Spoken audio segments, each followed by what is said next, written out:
Prime Day es el 16 y 17 de julio. Con las ofertas épicas exclusivas para miembros Prime, recibe el reconocimiento que tanto mereces. ¡Wow! Gracias.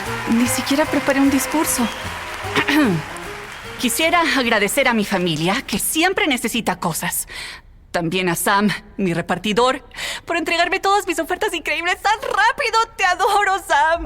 ¡Mua! Compra ofertas en electrónicos, hogar y más este Prime Day, del 16 al 17 de julio. With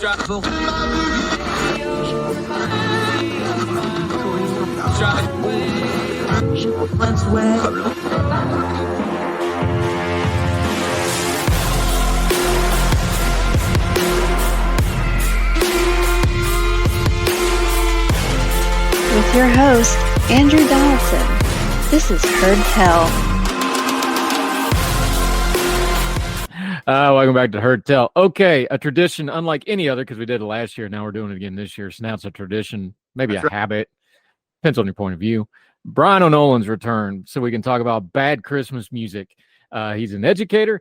He is a writer at ordinary-times.com. He's a good friend of the program, although we haven't seen him since last Christmas. That's how popular that segment was. Bryan, how are you, sir? I'm doing great. Yourself? Good. The bionic man with the brand new hip. That's why he's sitting down right now. Right. But we need you above the shoulders for this one, maybe a little bit of your heart. We did this last year. I wanted to do it again, but though, boy, howdy, I just did a Christmas trip. I was out of town. You know, everybody's playing Christmas music. My God, is there a lot of bad Christmas music of the last 10, 15 years? There really, really is. And I was thinking, because we're talking bad Christmas music, but I want to defend a Christmas song here because a couple weeks ago, my younger son, he's 12, he comes home and he says, you know what the worst Christmas song is? And of course, I've got a catalog in my head. And I'm thinking, well, okay, he's got about a dozen he could pick from. What did he say? Keep in mind, we're talking about a seventh grader. What song did he pick? I don't know. Grinch. Mariah Carey's All I Want for Christmas Is You. Now, the kids are all right. He's got a point. I had to take a moment and I said, you know what? I think I know what the problem is. And I don't think it's the song. I think it's partly the fact that it is, and check me here because you're a little bit more tuned into pop music than I am. I feel like it's the last or most recent entry into the Christmas music canon.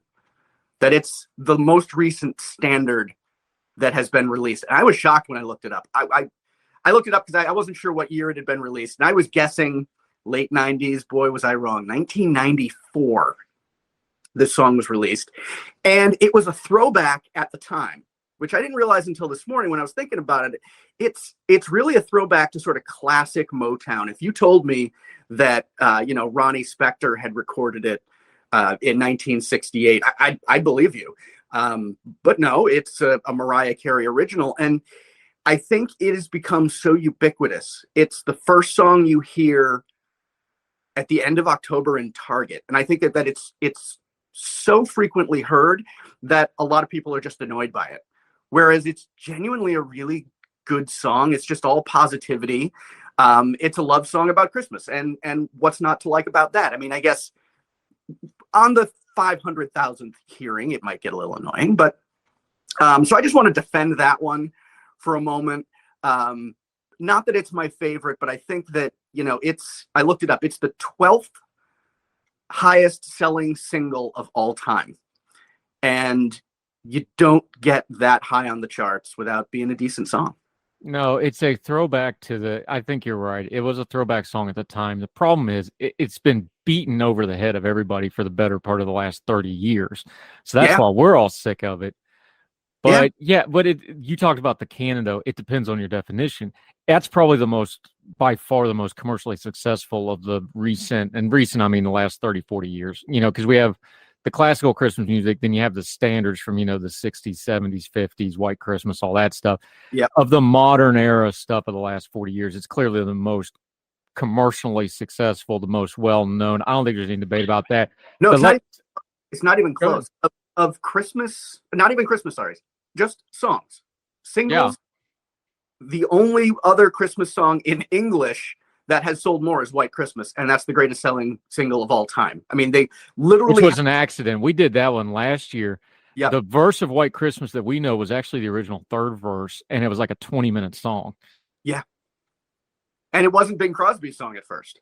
And he ended up actually having to re-record the master of that song because the original master was so worn out from so many pressings of the record that they had to go in and re-record it, which is just mind-boggling. It sold 50 million copies, and to Mariah Carey's only 18 for All I Want for Christmas Is You. And then there's another Christmas song that has sold 30 million copies, and I'd never even heard of it.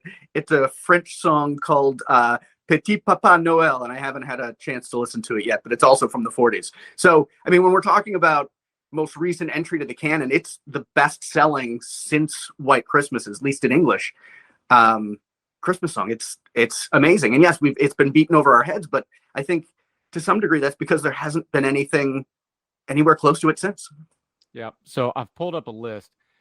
I don't think of this as a Christmas song because it came from the movie, but I get why they're adding it as a Christmas song. But Do You Want to Build a Snowman from Frozen is way up there on the list now as a selling single.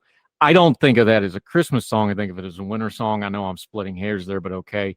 But I mean, I'll allow it. But I don't think that's a Christmas song. No, it's not. Sabotage, better known to most normal people. If you're into 80s metal, you know him as Sabotage. Most people know him as the Trans-Siberian Orchestra because that's their second act where they made a bad of money. Christmas Eve Sarajevo, that is, of course, the redoing of the Carol of the Bells, the orchestra metal version of it. Everybody loves that. Yep. That's next on the list I'm looking at. And then as far as modern stuff, Mistletoe by Justin Bieber, I'm not going to acknowledge that exists. Sorry, just not going to do it. No. Rocking Around the Christmas Tree, that's Brenda Lee. I put that in that new classics, the 50s, 60s, 70s. It came out in 58, so I'm going to move that one back. Where Are You Christmas, Faith Hill? Now, that came from the Grinch movie from, 15, 20 years ago now. That came out in 2000, which was 22 years ago. Sorry, folks. 22 years ago. That's the Jim Carrey. That's the Jim Carrey, Ron Howard Grinch movie. Okay, I'm good with that one. That's a good song, by the way. That's good. That works. Jose Feliciano's Feliz Navidad from the 70s is on that list. Yep, that's... Any other version of that song is hot garbage, and I don't want to hear it, but his is fantastic. Crank that up every single time. Yeah. Jingle Bell Rock from 57, of course. That's become a classic. Then we get into the sticky one as far as the modern canon go because her fans are ridiculous, although I do like her as an artist. Wham busted out Last Christmas in 84, and then Taylor Swift covered it. And now you get into a modern and then an even more modern take. And I actually like the Taylor Swift version. I'm just going to admit it. I will confess I'm not familiar with that version. I can't stand the original. There's a logic to the lyrics that just fails me. Last Christmas I gave you my heart. Okay, I get that metaphor. But the very next day you gave it away. So how did the recipient of my love give my love to somebody? At that point I'm done. I'm sorry. Am I being pedantic? No, Hold that thought, because one of mine that I really dislike has a logic flaw in it as well, and I'm going to use that same string of logic. Here's your new one I'm going to add to the list, though. But Pentatonics, if you're not familiar with that, they're a vocal group. They got big on, I think, America's Got Talent or one of those shows. They're really good. They've been around for a while. They've got multiple Christmas songs, mostly covers, that have gone platinum. I'm looking at this list again. Here's one I really like. The Christmas Time Is Here. That's the Charlie Brown piano score, the Vince Guaraldi trio who did all that jazz music for the original Peanuts. Yep. God, there's no way. I was walking by a hotel front in a major American city last week on vacation in an undisclosed location. Just walking by and hearing it played, like it's like a friggin' warm blanket every time you hear it. I love that song so much. Everything on that Christmas special, by the way, but especially that. It's so good. I mean, that's the one that everybody thinks of. If you told somebody that there were no other songs, they'd probably believe you. Most people, they hadn't seen it.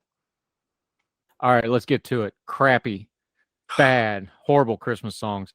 Paul McCartney is a legend. He's an all-timer. He's in multiple Hall of Fames multiple times.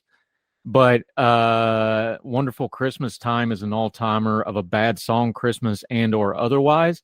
Yeah. It's the auditory equivalent to syphilis. It eats your brain, rots your soul, and you die embarrassed and nobody wants to be anywhere near you. Oh, it's a more... Your thoughts? It sounds to me like someone took Paul and said, "Hey, Sir Paul, you're one of the greatest songwriters of all time," and I'm not going to argue with that. They took him and they put him in a room and they gave him an hour and they said, "Write a Christmas song." He took 15 minutes. This is what we got, and he just walked out. I mean, it's very half-bottomed, if you will. It's the melody is. It's like he thought he could get away with a simple melody because it's a Christmas song. Whereas, yeah, there's a lot about Christmas that is simple and nostalgic, and the lyrics are nothing to write home about. But a lot of Christmas songs have, kind of banal sentimentality to them, and that's okay. We expect that. That's part of what this season is for people. But it's like he mailed it in, and ding dong, Paul, at least John didn't try to one-up you by also writing a terrible, terrible Christmas song. Oh, wait, he did. Yeah, it was bad too, but Paul takes the cake on this one. Oh, definitely. Now, there's some real stinkers on the list. I'm pulling from Esquire's list of the worst Christmas songs of all time. There's multiple cover songs on here from people that are really, really talented. The Jackson 5s are on here for their cover of Kissing Santa Claus, Oh, John Denver doing, and I'm going to just quote this because I still can't believe this really happened. But John Denver did Please Daddy Don't Get Drunk on Christmas. We got to mention that one. The Bon Jovi song, Backdoor Santa. I'm going to leave that one without any further comment. There's been some other ones. New Song did a song called The Christmas Shoes. This set back humanity and charitable giving probably 3 or 4 centuries minimum. This is the most god-awful drivel. I hate it so much. Terrible. It should just be blasted into space and beg the aliens to come blow our planet up. I hate this song so bad. Yeah, I heard it in a Ross while I was trying to do some upscale shopping the other day, and I just wanted to just go into a fit of rage. I'm buying nothing. It is an objectively terrible song. It also has that country music thing where they try to pour it on really thick, and it gets poured on so thick that it just thick. They poured the asphalt for I-95 thinner than this thing. Oh yeah, and it's solidified crap. It's the worst possible combination of everything that it's the bad songs are bad because sometimes it's a bad performance. Sometimes it's, Please Daddy Don't Get Drunk on Christmas, or having, little Michael Jackson singing I Saw Mommy Kissing Santa Claus, and it's just a little weird. But sometimes it's also because people analyze Christmas songs and they think, okay, what makes a good Christmas song? Well, you want home, you want love, you want giving, you want charity, you want some sentimentality, you want some sweetness. And people will even take a little bit of extra sweetness and then they dump it all on top. And it's just too much. It's too much. There's a balance that the real stinkers don't get.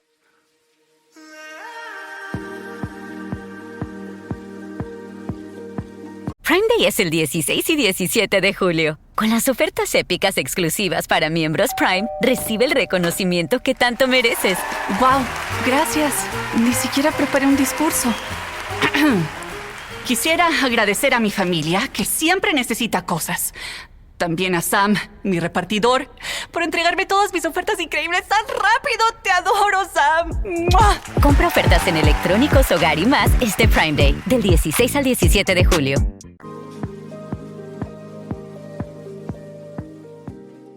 All right. Here's one I'm going to get hate mail for, but I don't care. Mary Did You Know is a god-awful Christmas song. We were talking about the logic the other day. It's like, Mary Did You Know? God sent an angel to explain it to her. I'm pretty sure when the Almighty sends an angel specifically to you, by name to explain something to you that's getting ready to happen, you not only know, I'm pretty sure it didn't slip her mind afterwards. So yes, I hate this song. I know people like it. I know there's religious connotations. I'm all about faith at Christmas. I hate this song so much. I want to rip out my ears every time I hear it. It's, did you know? Did you? No. So we're going to make her infantile and stupid and incomprehensible and act like she didn't understand something. Just to reiterate, that a freaking angel told her. Not just any angel. Gabriel himself coming down. So it's our thesis that Gabriel is a bad communicator. Is that the theory here?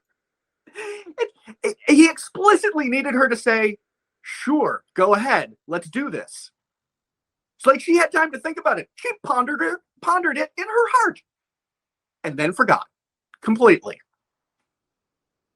Yes. I mean, I think it is, if you can get every denomination of Christianity to agree on one thing as far as doctrine goes, and that's that, yeah, Mary knew, and you're going to write a song based not on that, yeah, it's hot garbage. So bad. And I'm just going to say this. I think the newer Christmas songs, the more religious they try to get, it's almost like the worse they get. At least if it's a pop song, you can go, well, I'm tired of it because it's a pop song and it's an earworm and it just drives me nuts, like Mariah Carey. It's like trying to write a new hymn. It's like the hymns are classics for a reason. I'm not against you writing a new one, but you're not going to write another classic hymn. Well, the standard is pretty high, isn't it? I mean, we talked about earlier, 2 Christmas songs have collectively sold 68 million copies. Like that's incredible. And those 2 songs are ubiquitous. And you come at the king, you better not miss.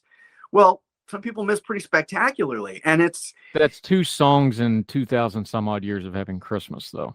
And about 400 or 500 years in its current modern form as we know it in variations. Okay, I'll give you that.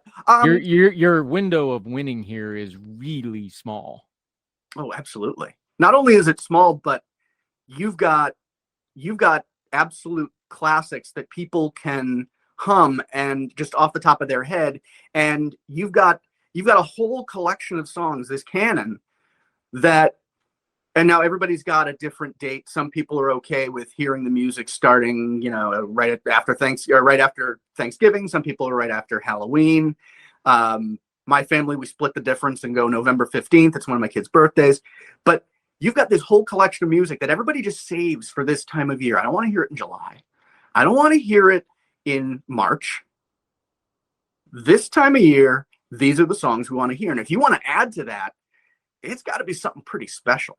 See, I'm one of these Thanksgiving guys. Like, I don't want to hear a word about Christmas until after Thanksgiving dinner. Now, as soon as dinner's done, let's go crazy. Let's decorate everything. Let's crank the music up. We turn it on. But I don't want to hear a peep about Christmas till Thanksgiving's over. And I even though I'm a different date person, I totally respect that. And I think it's part of the specialness of this season is that we take all these things that we love and we say 11 months out of the year ish, we don't want to have them because it's just not appropriate. And then this time hits, whether you call it the Christmas season or you call it Advent or whatever you call it. This time happens and it's special, and it's so special that we only want to have it now. And then we put it away in a couple of weeks from now, actually. Bryan O'Nolan. All right. Give me your favorite Christmas song. I see the Christmas tree back there when the O'Nolan clan gathers around and you limp over to your chair as head of the household with your new medical marble hip. A lot less limping. What's the number 1 Christmas song in the O'Nolan house? Well, there are 4 of us. You're going to get 4 different answers. For me, I have to say, O Come Emmanuel, because I'm a traditionalist, and that one is one of the very few actually legit Advent songs. It's not about, hey, Christmas is here. It's Christmas is coming. We don't have a ton of those. And I love the fact that it goes back hundreds and hundreds of years. The lyrics to that are very old and in Latin. The original, and don't ask me to quote them. I don't speak a word of it.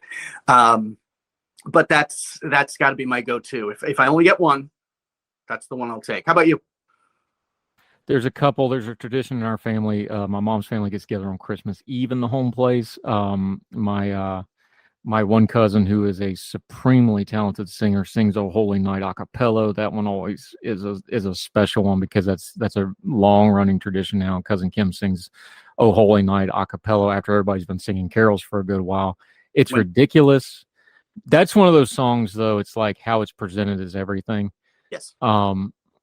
As far as me just enjoying a Christmas song, I talked about the Charlie Brown stuff. I know that sounds silly. That little jazz riff of Christmas time is here. Look, I love White Christmas. I love the hymns, Silent Night, all that stuff. I even like Taylor Swift singing, "Give My Heart Away to Get It Back" because, FedEx was closed or whatever. Just that little jazz. I'm telling you the truth. I was walking down the streets. I was in Chicago. I'm walking down the street and a hotel is playing it at the car check station. And I literally just kind of stopped and smiled and I couldn't help it.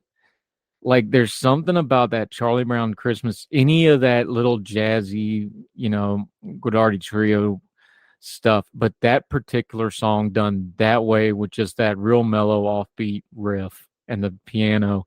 And I think about the piano at home growing up and sitting around the tree. That just hits me every single time. And I know that's probably not on a lot of people's high list for Christmas songs, but it's on me. And it just happened to me again. Just randomly, I hear that and I'm just like no matter what I'm doing, what I'm thinking, I'm just like, Christmas. Yeah. And Christmas is so commercialized now. There's very few things that are Christmassy that will do that anymore. But that does it every time. And I think what you're talking about there is like, yes, for you, it's that riff. But I think just about everybody, has all the good people, has some little moment in a song that reminds them of childhood, safety, when things were good, and that sort of rose-colored glasses view of the past that we often have. And so that's a musical cue for you, but we've all got them. If I hear a decent version, especially if it's a sort of Gregorian chant style version of "O Come, Come Emmanuel," I am picturing my house when I was a kid. It's dark. I can see the Christmas tree. I can see specific ornaments that are on the tree. There's snow outside the windows because there's always snow outside the windows at Christmas time in the past. It brings you back, and it doesn't. Everybody's got their own little cue, but when it hits you, and can't miss it. I completely agree. Bryan O'Nolan, we're going to have you back. We'll do the good Christmas songs here as we get closer to Christmas.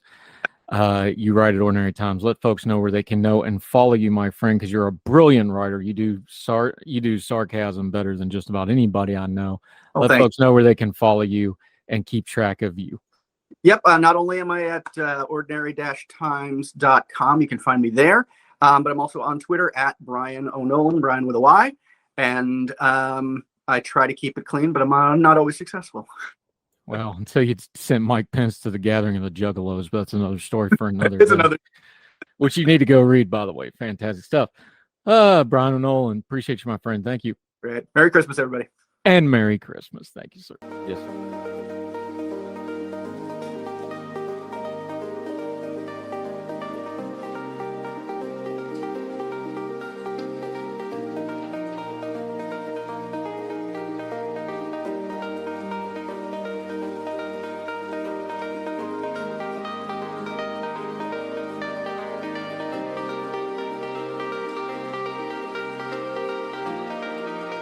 Welcome back to Heard Tell. Okay, one of our favorites, good friend of ours. We love him to death. Daniel D. Martino, one of our great Young Voices contributors. He is out there fighting authoritative socialism and communism like a beast. I love this guy. The Dissident Project, something you really need to check into. Daniel, my friend, been a while. Let's talk. Good to see you. Good to see you too, Andrew. All right, sir. I want to ask you, starting with this. You're, of course, from Venezuela. This court case, this Saab court case down in Miami, it didn't get a whole lot of press, but you tweeted about it. And it's not just the court case that I want to talk about. You talk with the Dissident Project about the dissidents and the activists and how dissent is crushed and how the propaganda by these dictators works. This court case is a good example of, because this is U.S. soil. This is down in Miami. We have this Saab case where this is an ally of Nicolas Maduro's government, and they're trying him. But what happened in the courtroom and what you tweeted about goes to what you talk about with the Dissidents Project. All these supporters of the Maduro government shows up, and they're protesting, and they're trying to do a show of force.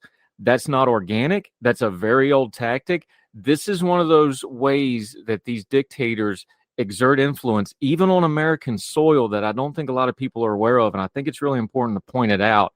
And you were tweeting about it. Why don't you tell us what you think about that?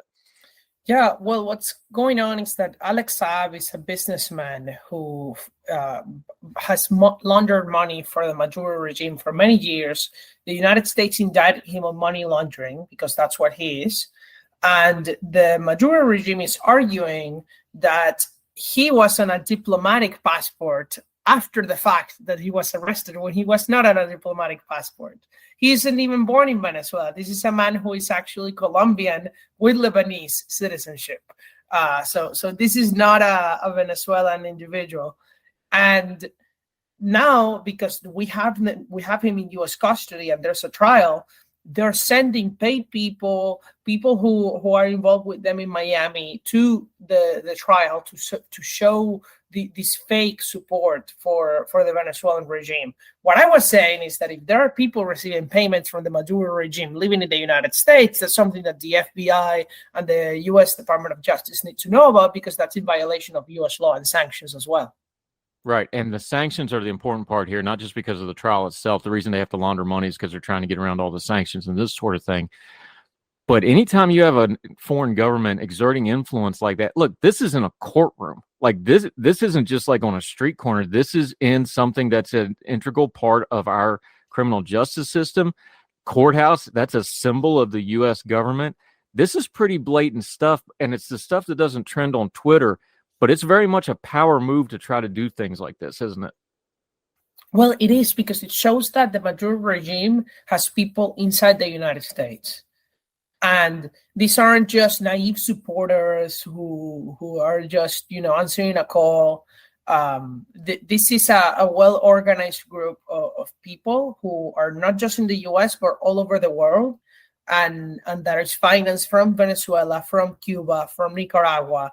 And if they can do that and show up in a U.S. courtroom, they can do a lot of other things, and they can lobby legislatures, and they even have, people working in the U.S. government.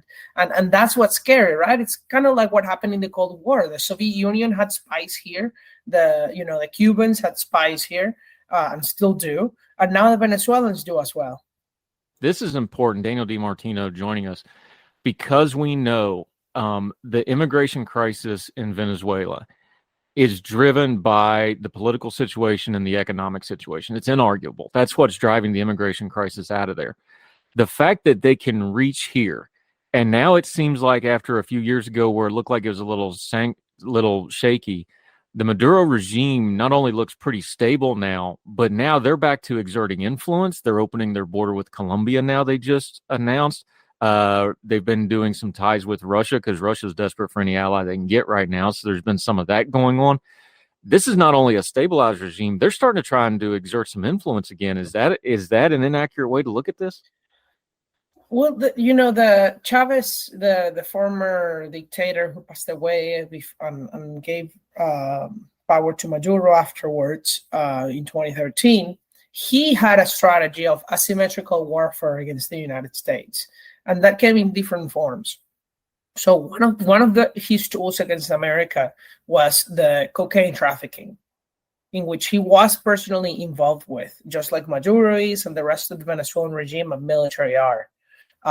What the Cartel of the Suns, the El Cartel de los Soles, which is indicted by the Department of Justice, it does. They send cocaine from Venezuela to the United States in massive numbers. So that's on one end. The other end is information warfare. They have channels that are financed by the Venezuelan regime that, try to persuade people in the United States. One of them is Telesur. Telesur not only has, a traditional TV channel presence, but a social media presence in Twitter, in YouTube, in Instagram, everywhere. And that's where they try to say that anything that happens in Venezuela that's bad, it's because of U.S. imperialism instead of socialism, which is the reality. And then there's the more obvious warfare of criminals and people who come here that they try to send, or criminals that are international and they try to collaborate with Iran and with Russia and Cuba. And all of this, their goal ultimately is to take over more countries, to make sure that there are more people on their side, more money to steal, that the United States stops sanctioning them. And that's why they do this information warfare, to persuade people against the sanctions and ultimately so that they can stay in power in perpetuity. Yeah, Daniel D. Martino joining us. You just mentioned it. Asymmetric warfare politically with a lot of different motion. What does it tell us, though, that this is warfare that they're fighting? They see this as warfare. They see this as a geopolitical struggle. But the United States policy, and this is bipartisan because it goes back a couple of administrations now since Hugo Chavez, policy-wise, Americans' government and the American people don't seem to be treating it as that kind of a problem. How do we bridge that gap of like, look, they're doing this on purpose and we're not even really paying attention to it other than when the immigration stuff pops up on the radar here, there, and yonder? How do we start changing that? Because, if you got one person fighting you and you're not even paying attention, that's when you kind of get a lot of harm done just by inertia and by ignorance and by not paying any attention whatsoever to it. Yeah. Well, I think that what's happening with Russia and Ukraine is actually a good opportunity to let people know about this, because Venezuela isn't the only foreign state that does this against the United States. Russia has been doing it for far longer. And Russia has Russia Today, where they both brainwash the Russian population and the American population that tunes into those channels. But they also have a bunch of little offshoots that they collaborate with Iran and Venezuela with, channels like the Gray Zone, which supposedly say they're independent journalists, but when you look into their legal structure, they are part of Russian and other foreign state entities, and they have personally met with the dictators of all these places and express their support. So, the Chinese pay YouTubers to promote their pro-CCP content so that they can brainwash the youth in the United States.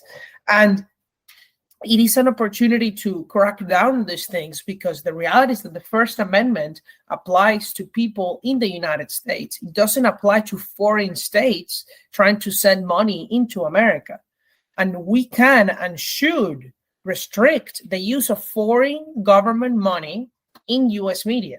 That is not restricting U.S. media. You can say whatever you want in favor of Putin, in favor of Maduro if you're in the United States, if you use your own money, not if you use the money of the Venezuelan regime that comes from human rights violations and its blood money. That's what we should be restricting.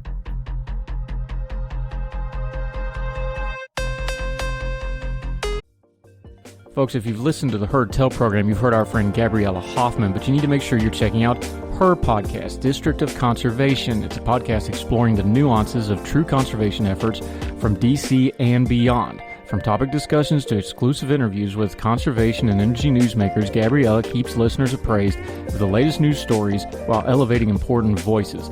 Listen to District of Conservation on Apple Podcasts or wherever podcasts are played. Religion is at the intersection of our 21st century life, even if we don't express a faith. At a time when it seems that religion isn't as prevalent as it once was, it still leaves its mark everywhere. As a pastor, I know that religion isn't something I just do on a Sunday, but it's found in every nook and cranny of my life. Sexuality, politics, social media, the economy, war, nationalism, all have some kind of religious angle to them. And as a communicator, I want to find the stories that can help people understand this part of our society that is so important to so many. Hi, I'm Dennis Sanders, and I'm the host of Church and Main. Church and Main is a podcast about the journey of faith and where it intersects with modern life. I look at faith with a journalist's eye, asking the who, where, what, why, and how religion affects some of the major issues of the day. Join me as we journey together. You can listen to Church in Maine podcasts at the website churchinmaine.org or on your favorite podcast app. I look forward to seeing you.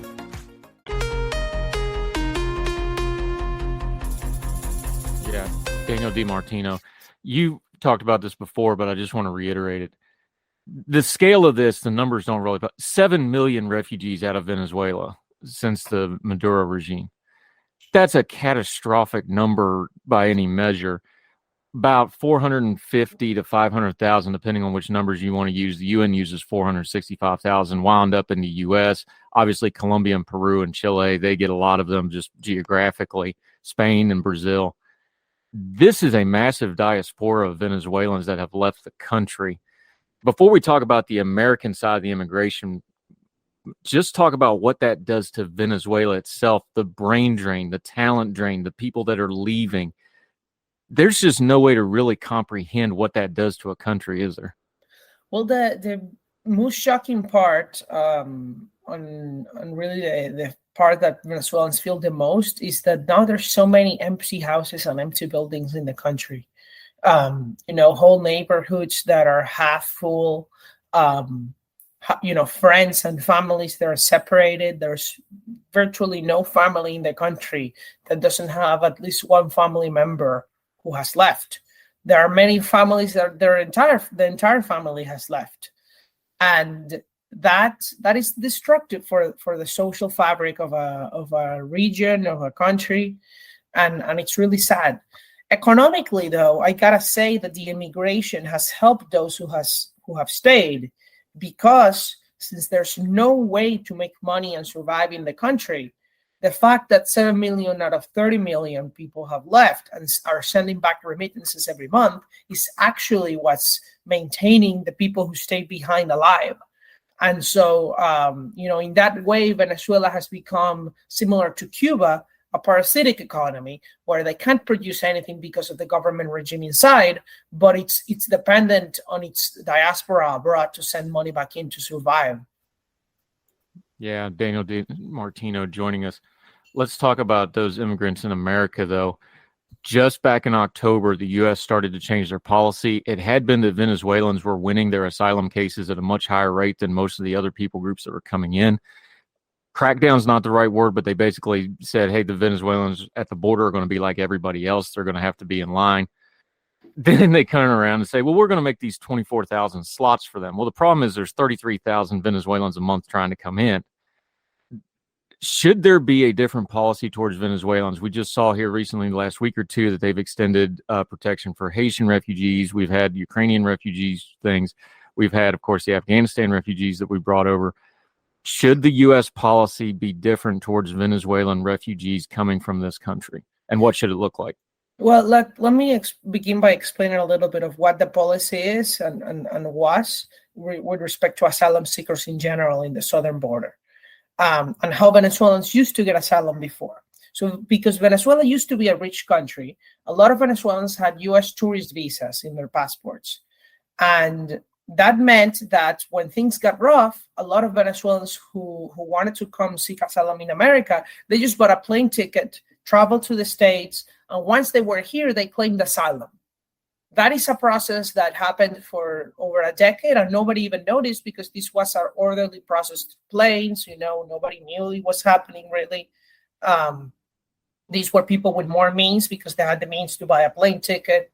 But what happened is that since 2019, there's no U.S. embassy in Venezuela. Even then, nobody's getting tourist visas to come to the United States because the U.S. embassy thinks, I think rightfully, that if you're going to get a tourist visa specifically to come to the States right now, you're likely going to want to get asylum and overstay, so they just don't give it to you. And what happens is that a lot of Venezuelans just say that their only path, realistically, it's true, their only path is to walk to the southern border and claim asylum there. Now, since the pandemic, there's been a policy called Title 42, which is really a policy to deter disease into the United States. And so the U.S. government has been claiming for many years now, for over two, that asylum seekers are bringing COVID-19 into the United States, which is a lie.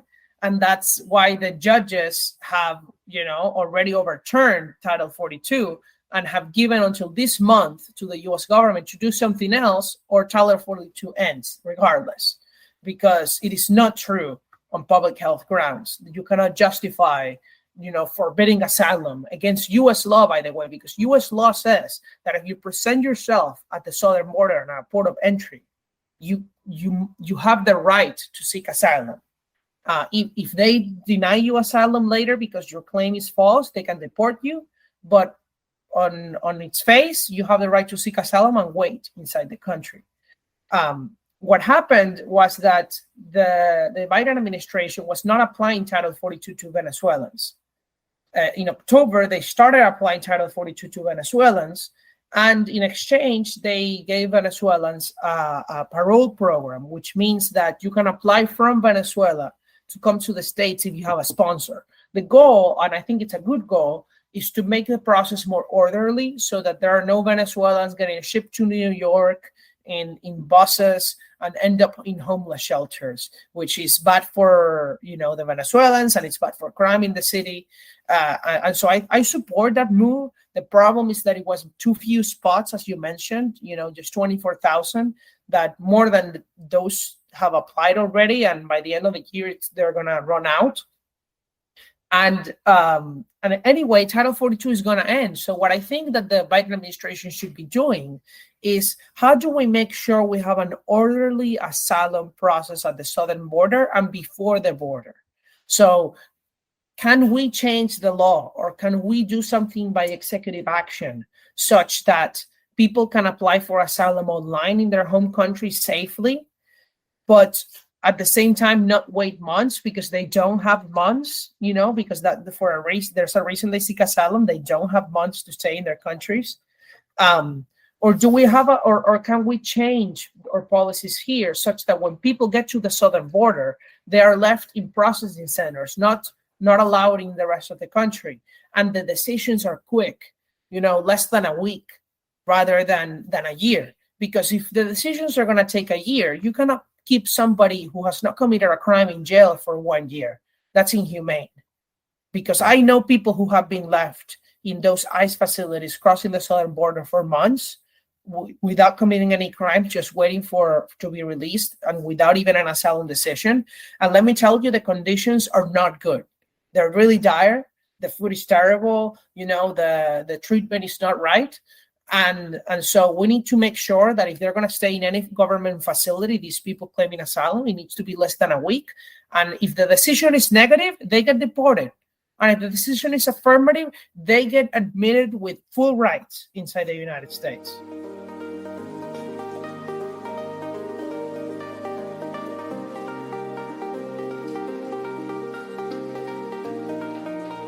Yeah, Daniel Dean Martino, you do a lot of public speaking, so you've been around the country for quite a bit now.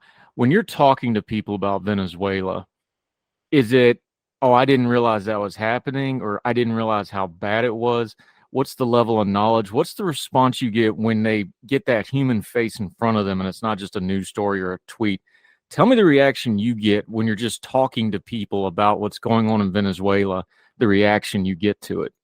Well, they didn't know that, for example, none of the groups I speak to knew that Venezuelans were the largest refugee crisis in the world right now. Because everybody talks about Ukraine and Syria and Afghanistan, yet nobody knows that it is 7 million Venezuelan refugees compared to 6.5 and so for Syria and Ukraine each. And so, people get shocked by that, especially the kids, since I speak at the high schools and middle schools to talk about Venezuela and what happened there too. The kids had no idea about anything happening in Venezuela at all. They didn't know Venezuela was a socialist country. They didn't know Venezuelans were starving or leaving their country.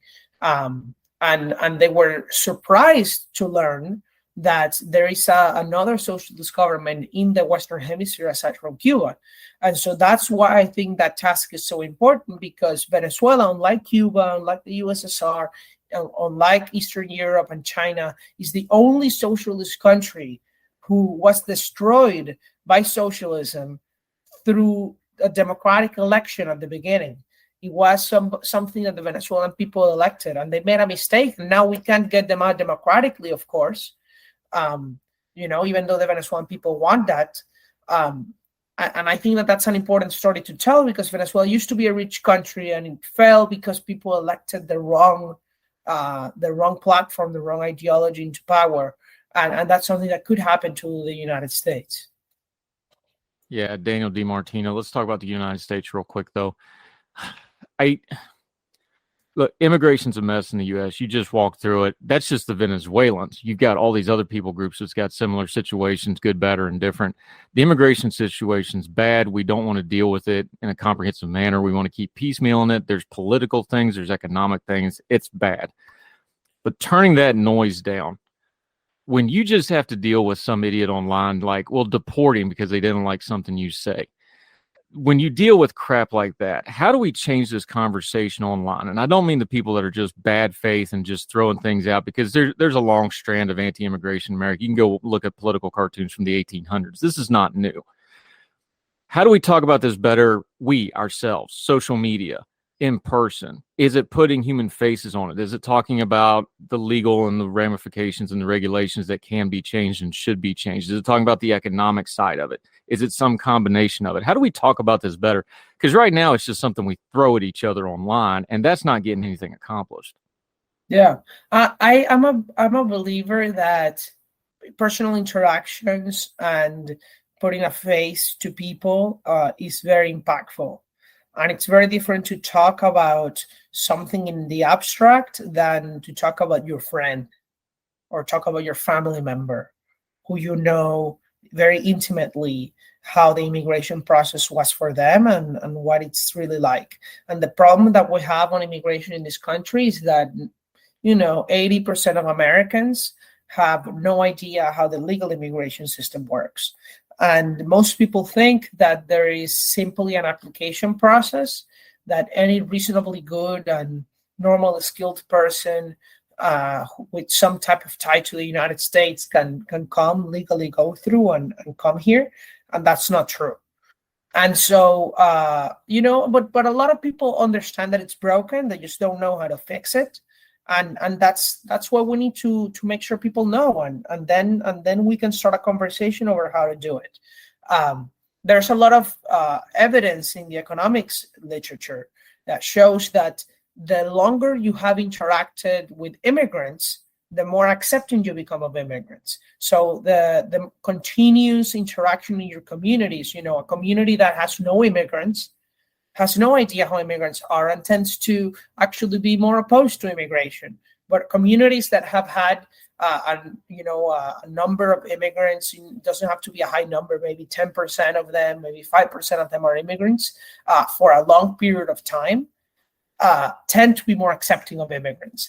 And so if we make sure that other immigrants make sure that they befriend more people who are from the United States, if we make sure that that those kinds of relationships keep being built, I'm confident that over the long term, over the next 10, 20, 30 years, the United States, which is already an extremely tolerant and accepting country, would become even more so of immigrants.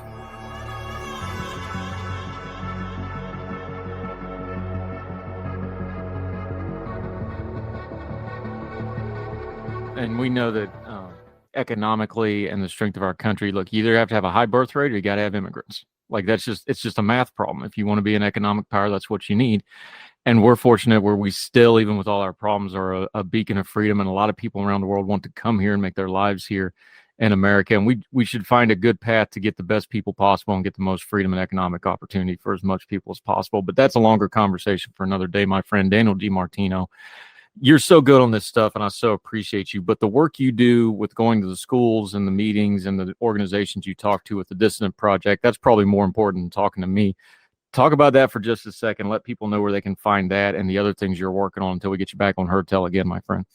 Yes. So the Dissident Project is the only speakers bureau in the United States who sends immigrants who lived in authoritarian countries into high schools, into middle schools to tell their stories about how these socialist and other forms of authoritarian regimes, made them flee their country, ruined their lives and their families' lives.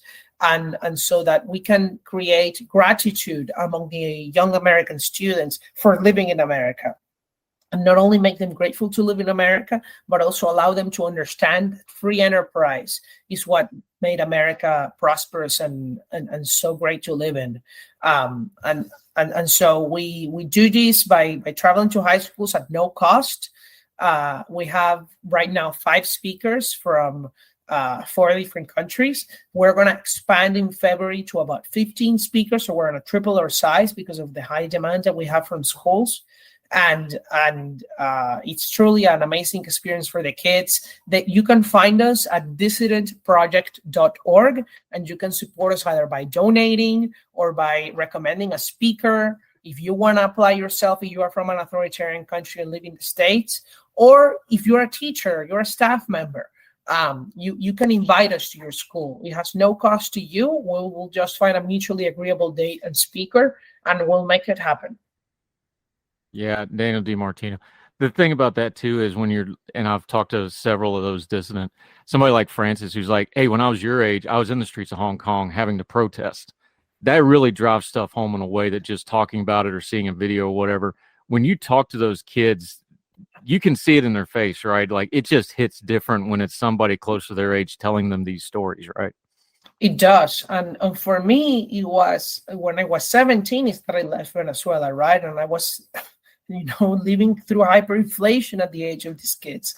And, I came yesterday from Wichita, where I was speaking at a middle school, and I was showing the kids, cash from Venezuela, and they were very curious about it. And when they were seeing the videos from Venezuela, they were all very curious and came to me to ask me a lot of questions.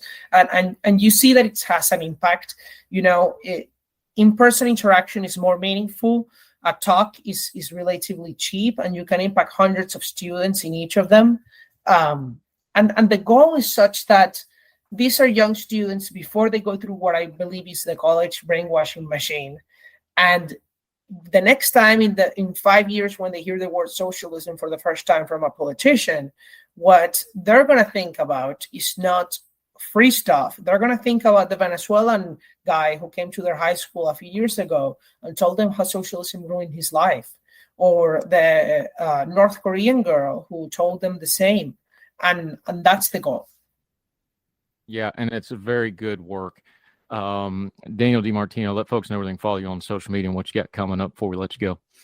Yeah, you can follow me on Twitter at Daniel DiMartino. Daniel is the regular name, and DiMartino is DiMartino.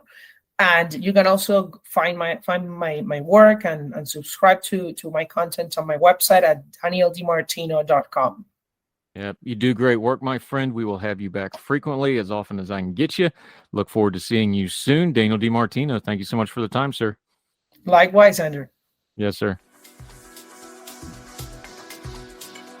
Welcome back to Heard Tell. She has become one of our favorites. She is fantastic. She is Finesse Moreno-Rivera. She is a criminal psychologist and also a criminologist. Those are really big words. She's going to explain what those means to us in just a second. Great to see you again, my friend. How are you?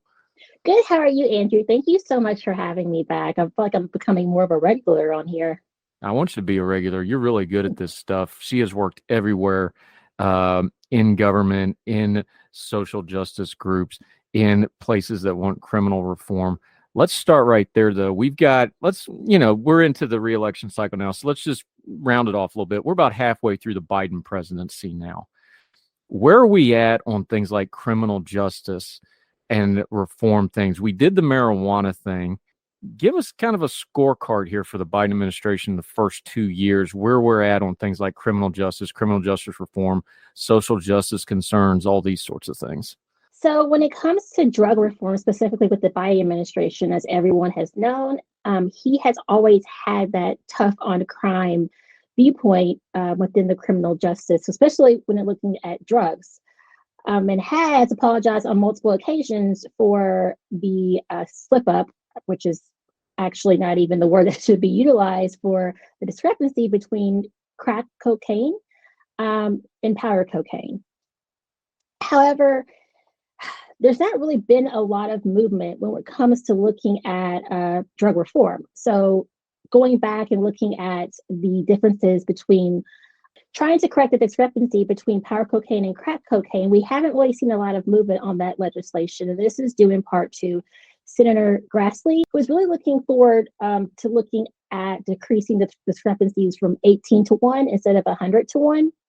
So we're definitely still reinforcing that idea that crack cocaine is not the same as powder cocaine. And that's still lingering in the Senate as of right now.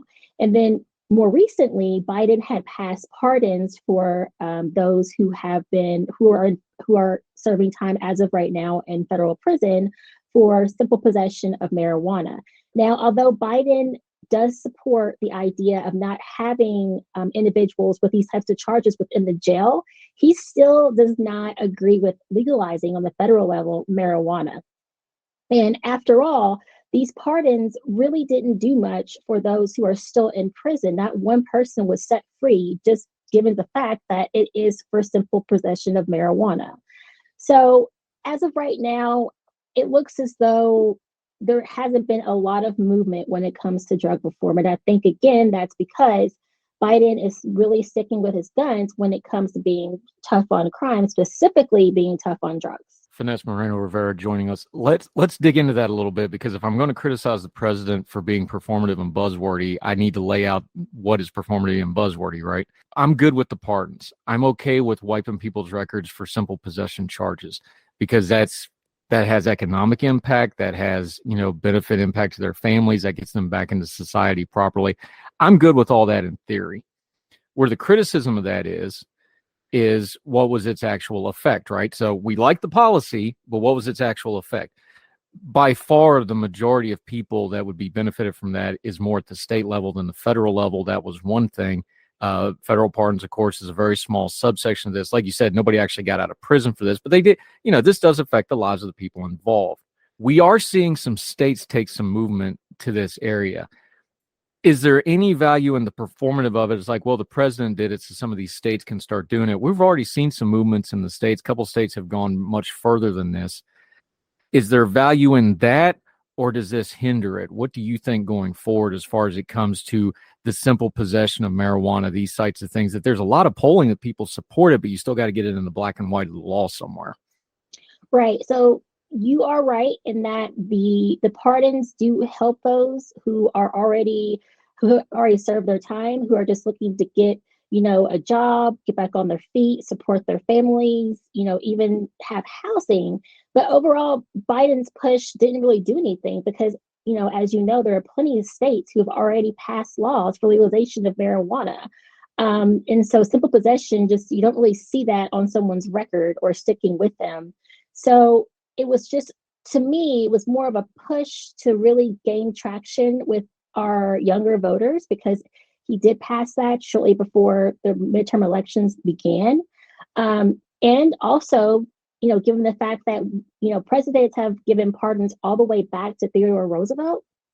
So this isn't anything new where presidents are, issuing pardons specifically also when looking at with drug possession or even type of drug charge. So I just found that it was a really just low-hanging fruit that he utilized in order to really, again, just gain type of traction when it comes to midterm elections. Yeah, Finesse Moreno-Rivera join us. You mentioned crack cocaine. Of course, that was the big buzzword when they did the 94 crime bill, another Joe Biden special. That was his signature thing for decades. Now the thing is more about fentanyl. You were also writing about this. We'll link to your article on this in the Counterpunch when you bring up there. People are really concerned about the fentanyl, and they should be. This is dangerous stuff. This is stuff even hardcore drug users, it's deadly. It's a new challenge that we haven't really found, and now we're getting reports there's actually variants of this that, even the anti-doping drugs aren't effective with this. This stuff really, really scares people. How do we legislate and regulate this fentanyl crisis right now so that we don't end up doing what we did with crack cocaine and cocaine for the last 40 years, where we have it on the books wrong, the terminology ain't right, the incarceration ends up becoming a problem with it. Do you see what I'm saying? Shouldn't we be proactive and learn the lessons from the 94 crime bill and the crack cocaine era of the 80s and put it towards this fentanyl thing and get a handle on this now so that we don't create a whole nother generation of drug enforcement mess? Yes, you're absolutely correct. But unfortunately, we are headed down the same road as of right now. We have stuck with the rescheduling of fentanyl as Schedule 1, which we all know means that the government has deemed it to be highly addictive, which fentanyl is. But this also means that there hasn't been found to be any medicinal advantages of being able to study this and see what can help. And going back to your point, when you were talking about Narcan, I think, Andrew, you had just mentioned that, some of these fentanyl-like substances have been found to be able to counteract overdoses for those who are, for example, using benzodope, which is fentanyl mixed with benzos.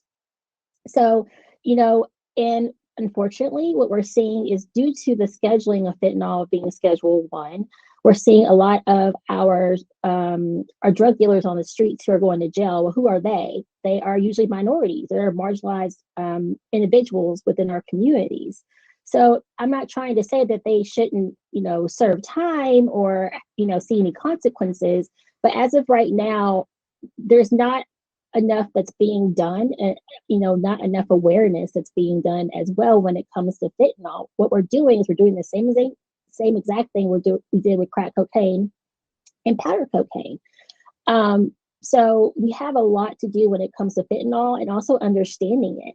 But, also trying to ring in these cartels as well.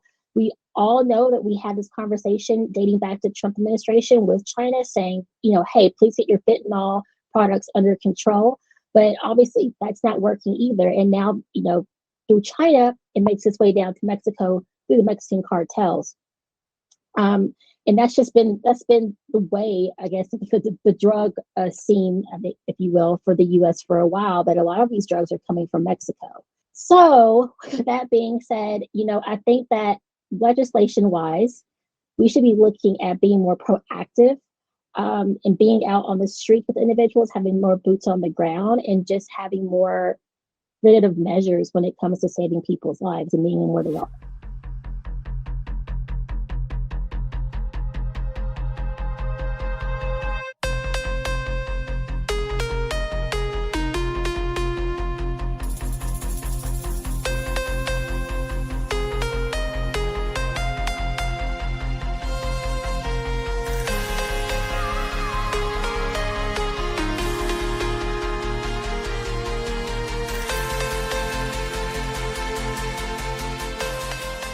Yeah, Finesse Moreno-Rivera, you just talked about it. Part of the problem when we're dealing with drugs is there's no way to disentangle it from everything else.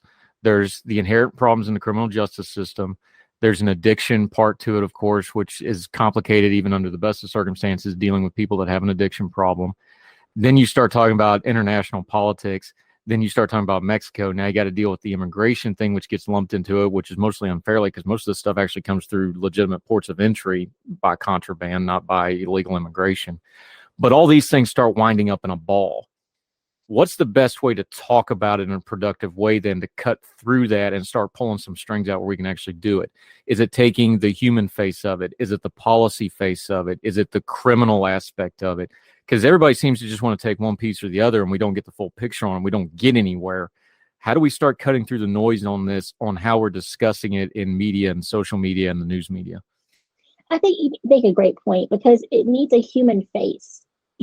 Quite often it's so easy for us to turn on the television and hear about individuals who are abusing drugs and just think that, well, that's not me. That can never be me. I don't know anyone utilizing drugs. And I think that says a lot because if you're not associated with anyone, or if you don't utilize drugs, which I'm hoping that your listeners, some of them do, especially with fentanyl, then you're not really having your boots on the ground and understanding the problem in itself, like just really getting to the heart of the problem, looking at your users, looking at your dealers, and just getting a really good grasp on all these moving parts, right? So I think that it's going to take a lot of humanizing when it comes to drug addiction to really understand what's going on. But then also there needs to be a lot more understanding when it comes to law enforcement within their communities. Yeah, Finesse Moreno-Rivera. This is the problem right here, though. To bring up the 94 crime bill again. This is my opinion. You can go look it up on YouTube. Look at what then Senator Joe Biden said. Look at what Bill Clinton, who was president at the time, said. Look at what the Republican leadership in the House and the Senate said. This isn't even a political thing. Just look at the language they used at the crime bill back in 94 at this stuff. It's all, these drugs make people subhuman. They make them dangerous. These are animal. I mean, this stuff's all out there. They dehumanize these folks, and it scares people. We're doing it again because that sells politically. You scare people. You let people think that they're in danger because of the drugs, and they are a problem. But how do we deal with that portion of it? Because that's not going to go away, because it's good politics to scare people into action and to do things. That's just human nature and the fact of it. At the same time, yes, this causes dangerous things and it causes violent crimes. But at the same time, it's a people problem that has a people answer to it. Otherwise, you just end up perpetuating the problem. I don't have a good answer for that, but I know we need to talk about it that way to get to whatever the answer is going to be. Am I wrong there?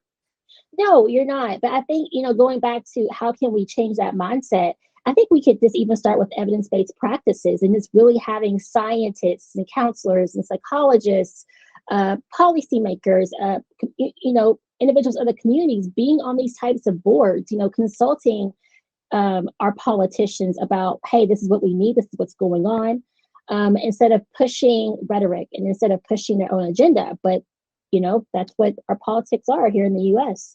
Yeah, but the thing about it is, yes, these people are criminals and they do bad, violent things, but those don't happen in a vacuum. Those are little shockwave bombs in families, in communities. Especially, you're talking about the opioid crisis and fentanyl. A lot of that's worse in rural areas. So you talk about one family being destroyed. Well, if you're in a small town, 4 or 5 families that have this issue, you're talking about a major impact. These things have ripple effects. It overruns the healthcare system. It overruns the judiciary system. It overruns the civic function system. How do we get folks to understand that, no, this is not something where you just remove the bad people from society? You have to actually get these people back functioning in society, not just for them, but for their families and their communities as well. There's bomb radiuses when these things go off, like addiction, like crime, like drug use. I don't think we talk about it in that manner enough, instead of just the fear mongering, like, oh, well, it's violent crime, let's just make it go away so we get the votes. No, because you're not going to solve the problem. Right.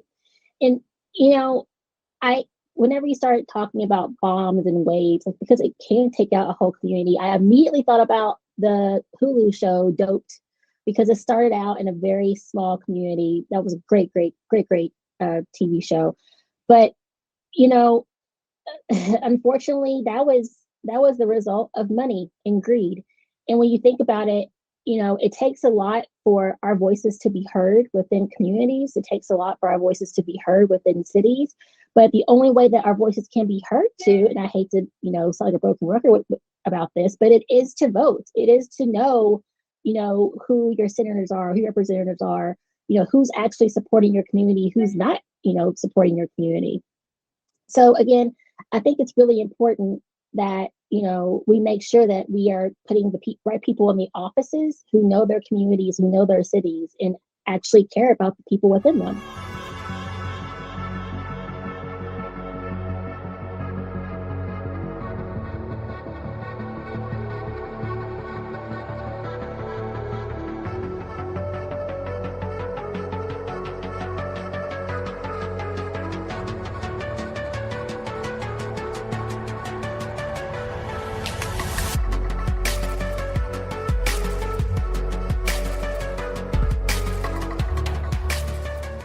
Finesse Moreno-Rivera, you also have a piece out in USA Today talking about policing, traffic stops, police violence.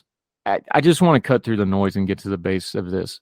We have a base alloy for some of the problems in policing in America. And that base alloy that folks don't want to talk about is policing is now big business, and policing is revenue. And policing is, you're not just protecting and serving, but you're also expected to bring in income to your municipality and city. That drives traffic stops. That drives interactions with the public that they otherwise would not be having. that puts people on edge. And we've got the data and the science now that's going to increase incidences of police violence against the civilian population, good, bad, justified, unjustified, whatever. It just is statistically that's going to happen. Is there any way to break out of the cycle of for-profit policing that is driving some of this? And I know a lot of people are going to get mad and say, oh, that's really harsh, but no, the fine system in the court system, the fine system in the policing, this is a problem, and it's driving a lot of the other problems, and folks just are not talking about it correctly. Exactly. And I'm very, very happy about the response from this piece. I've gotten a lot of, people reaching out to me, some being from organizations such as UN50. The founder of BJ Council reached out to me because she actually works with and gives trainings to the community as well as police officers when it comes to how to interact with one another. I've also had someone reach out to me from the Best Highway Safety Practices in Nevada to speak with me as well. So, at the end of the day, this is not about defunding police. So I just want to put that out there right now. What this article is saying is we're not trying to defund the police. What we're trying to do is save lives and make it more safe for police officers as well as citizens. Because you have to think about it. Whenever you're being pulled over by an officer, they don't know you. They may not know you're an outstanding citizen. They may not know that, you have a loving family and support. It's really important that we make sure that we're keeping the idea in our heads that we need a foundation of trust between the motorist as well as the police officer. And as of right now, given the climate, we're not seeing that. From Finesse Moreno-Rivera, I find Back the Blue and I find defund the police to be two sides of the same coin of the same problem. You can't lump it all together. If you support police, which I do, we need good police, you have to hold them accountable. You also have to give them achievable goals and tools to do their job properly. And I find both of those slogans defeat that purpose. I want them to have attainable goals, protecting and serving the community. I want them to have the tools to do that. But then I think we should also hold them accountable that they do that. How do we turn down the noise from those two polar extremes? Because that drives the narrative and then nothing gets done. And frankly, the police get stuck in the middle, to be fair to them. And they get in an impossible position. How do we change that narrative and that discussion? Because, look, policing does require funding. We were talking about it a little bit. Let's be adults here. It does require funding, but we want it to go to certain things like properly trained police, vetting good police, getting more good people into the police force. Weeding out the bad folks means you got to have more good folks. How do we talk about that in a more productive way, do you think? Because you've seen the same data. Again, it's humanizing. Yes, funding is very, very important for the police officers, but it shouldn't come at the cost of us motorists, especially when looking at quotas. Quotas can definitely make police officers, make traffic stops that are unnecessary, and thus making individuals in themselves more prone to potential violent acts that wouldn't be there in the first place. And again, because given the climate between police and the public right now, there really isn't that foundation of respect and understanding. And at the end of the day, quotas are not a good system for having to collect funding. Finesse Moreno-Rivera, the other part of this, we talked before about how these things get really tentacly and go into cross streams and this sort of thing. When you start dealing with policing, there's no way to get around things like class and race. We don't seem to be able to have a good way of talking about things like class and race generally, but then when you start putting criminality around it, it gets really bad trying to talk about it. What do we do with this? I don't know. I work hard trying to do it, and I still can't figure out how to do it sometimes. People smarter than me have wrote, voluminous books. People teach whole courses on this stuff. How do we talk about the fact that, look, we just need to be adults. You police rurally differently. You have to police inner cities differently. You have to police suburbs differently. And all those different classes and races and demographics and groups of people react differently. We seem to want to just act like policing is this one size fits all, and it's not. And it seems like we've lost this community aspect to policing. And frankly, we've lost this community aspect to the police work for us as a community. Where do we start getting that back some? That old protect and serve thing, I know it's almost kind of a joking Andy Griffith thing, but look, we used to call them peace officers for a reason. They kept the peace. I feel like we've lost that with our perception and with the main mission of the police force in too many cases. Yeah, racial profiling it's out there, and we all know it is. It's a human nature problem. People push back against the buzzword on it, and I understand you can go too far with it. It's just grained into your human nature. You're fighting a human nature problem and a human failing, so you have to acknowledge that, yes, this is an issue. Now, there's degrees to it, obviously, but it's a human nature problem, so it's silly to act like it's not existing, right? Right. No, because no one wants to be seen in a bad light.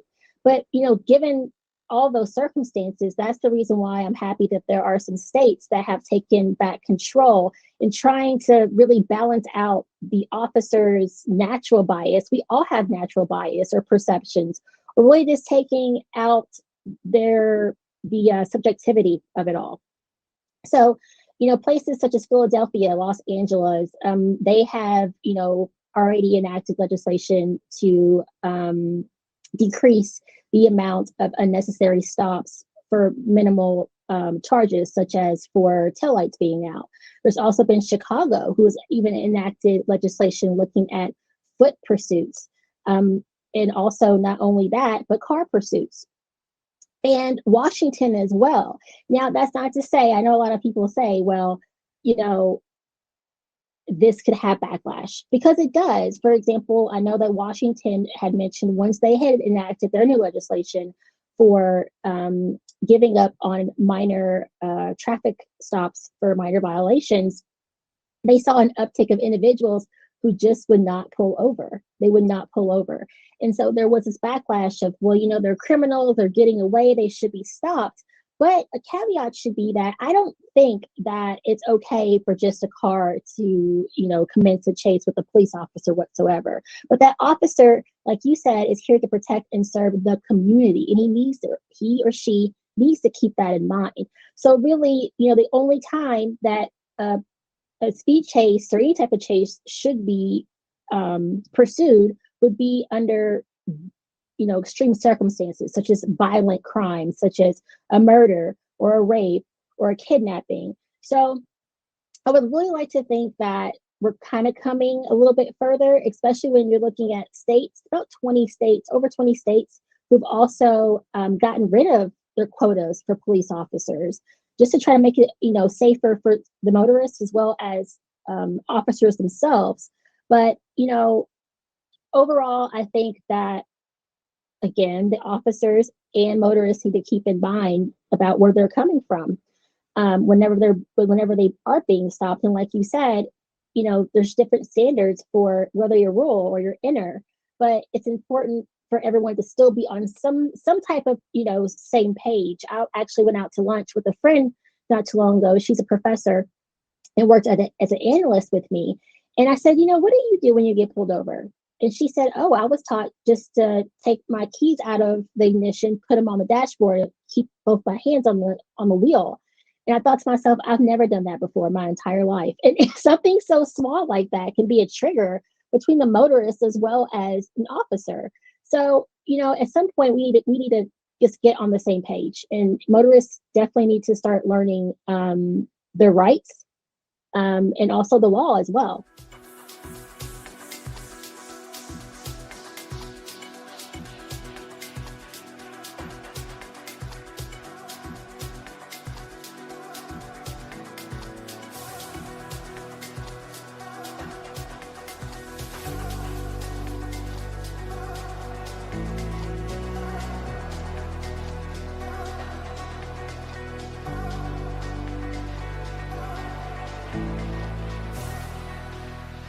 Yeah, Finesse Moreno-Rivera, you just talked about it. So let's just do this to kind of wrap up this conversation of what's some low-hanging fruit. We talked about that policy-wise, but what's some low-hanging fruit we can do to start making this stuff better? Is it better awareness? Like I do, I've got driving age children. I tell them all the time, like, look, cop comes up, both hands on the wheel and keep them there unless they tell you to do anything else. And when you go do something else, tell them what you're doing. Like if you go to reach for them, like I'm going to go reach for this, just simple stuff. But what's some of the things we can do to kind of turn this down? Because look, this is give and take. The police have to do some reforms.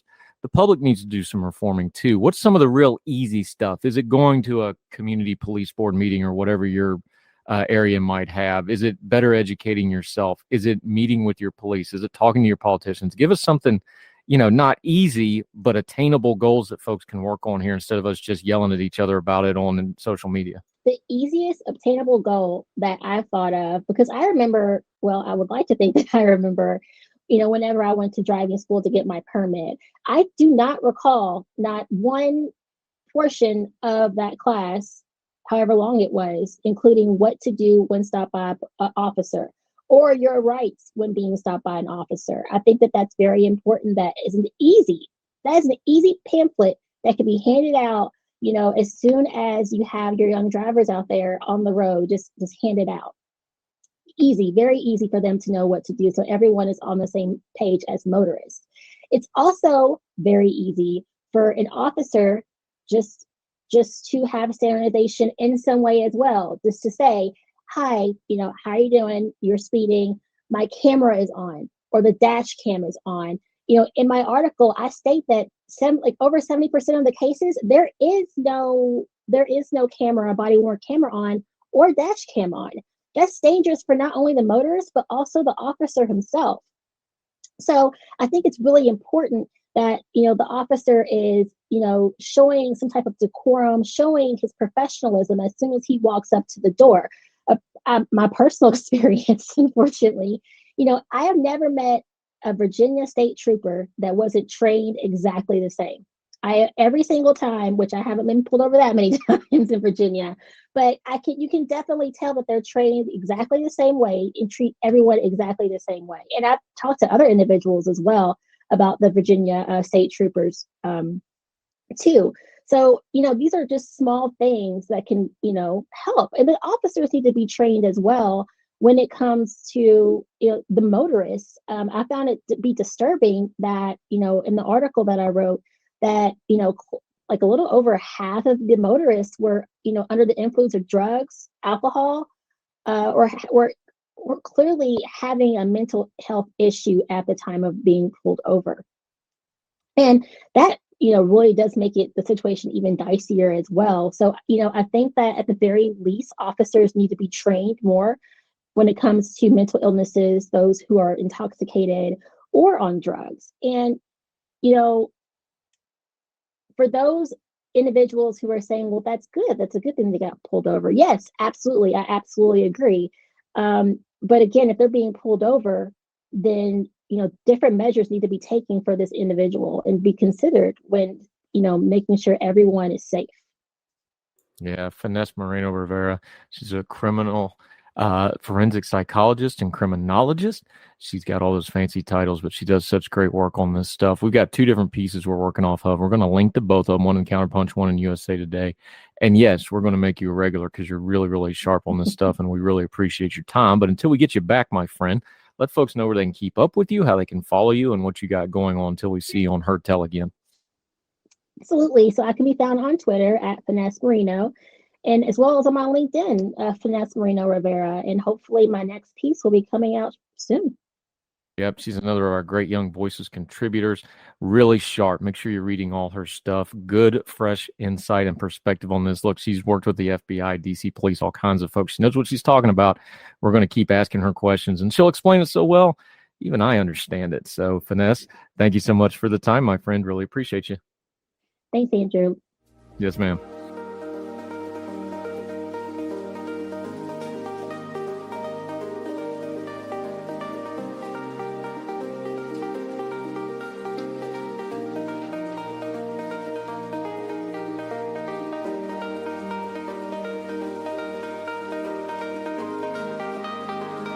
Welcome back to Heard Tell. Okay, he's back. Good friend of the program, Benjamin Ayanian, another one of our great Young Voices contributors. Been doing a lot of writing all over the place. We're going to talk a little third parties with him. How are you, sir? Good to see you again, my friend. I'm doing well. It's good to see you too. Always happy to be here. Yeah, glad to have you back. We actually talked about this a couple weeks ago, and sure enough, just like clockwork, anytime we have an election, as soon as that election's over, everybody starts talking third parties again. So you got to piece out in Insider.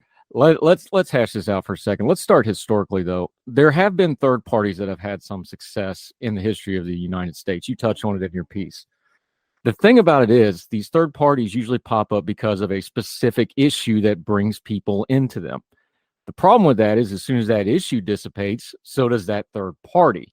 That's the history of it. So I think we need to start there, because anytime somebody starts talking about, oh, we need a third party, or oh, we have a duopoly or whatever, well, yeah, but you have to have some kind of a force to knock you out of that. I don't really see one other than just general frustration. That ain't going to get it done. Oh, I agree with that sentiment fully. I mean, the American people keep, responding in poll settings that they desire a third party to be present. We know a plurality of Americans identify as independents. However, if we look deeper into the data, most of those independents do consistently vote one way or the other. They either lean heavily Democrat or lean heavily Republican. And so general frustration with the duopoly certainly is not enough to elevate a third party into, a competitive landscape. But which I'm sure we'll get into, I think there's plenty of other things that can be done to at least give better access to third parties, to give them, a better chance to compete. And in addition to that, to expand the number of choices in the American psyche. Yeah, Benjamin Ayanian joining us. You just touched on it, so let's just talk about it. Right now, a third party on a national level, let's say just president, because that's what everybody thinks about. If you're going to be a third party national candidate for president, there is a huge logistical and infrastructure problem to doing that. You have to individually get on the ballot in all 50 states, plus the territories for that matter. That involves a lot of stuff. There are signature requirements. There are various requirements to get into, and every state's different because some states have open primaries, some states have closed primaries. So, I'm one of those unaffiliated voters. So when I go to a primary, I have to ask for one ballot or the other, that sort of stuff. That's part of the dynamic that a third party or an independent run always faces. Changing that would take a lot of legislation and a lot of change. I think that's where the polling and the facts on the ground hit, because I don't think there's a big appetite for people to really grind out and do that. No, and especially there's not, a big appetite from current political leaders to want to help give greater access to third parties. If I'm a Democrat or if I'm a Republican, in legislatures, what incentive do I have to make elections more competitive against me? That's one thing Democrats and Republicans can consistently agree on, is that third party access is not a great thing for either of them. So there's an issue that they can come together on. And so there is a logistical nightmare, especially in some states. For example, I linked to this in the article that I just wrote, that, in Tennessee, it's extremely hard to get on the ballot as a third party. In order to become a recognized minority party in Tennessee, a petition must be submitted, and that petition needs the signatures of registered voters equal to at least 2.5% of the total number of votes in the last gubernatorial race. And so Democrats and Republicans in that state, on the other hand, only need 25 signatures each to get their candidates on the ballot in that state. And so there are really restrictive laws out there that do hamper minority party access. And I think if that is going to change, this needs to become a more important issue for enough people. And whether or not that's feasible, we will see. Like you said, frustration is not enough to push, this desire for third parties over the top and into the reality of our political landscape. But it is a start. And so it needs, in my opinion, to be capitalized on. And people ought to care more about, third party access, because why would we continue to go to the ballot box every year, look at two options that we do not feel good about, continue pulling the lever, continue seeing that things are going in the wrong direction, and just kind of throw our hands up and say, oh, well, these are the only two options. It's just how things work. That's not something that I'm able to just sit back and accept.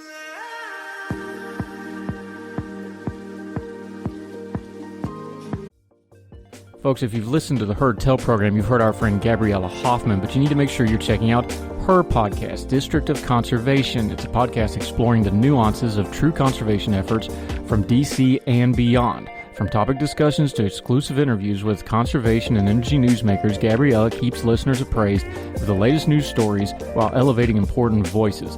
Listen to District of Conservation on Apple Podcasts or wherever podcasts are played. Religion is at the intersection of our 21st century life, even if we don't express a faith.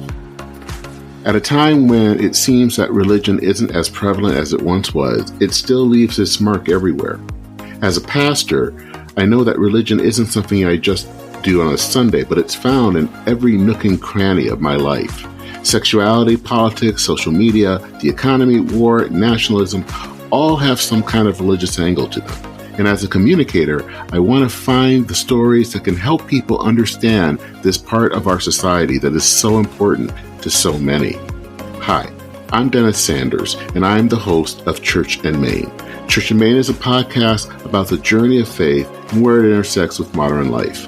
I look at faith with a journalist's eye, asking the who, where, what, why, and how religion affects some of the major issues of the day.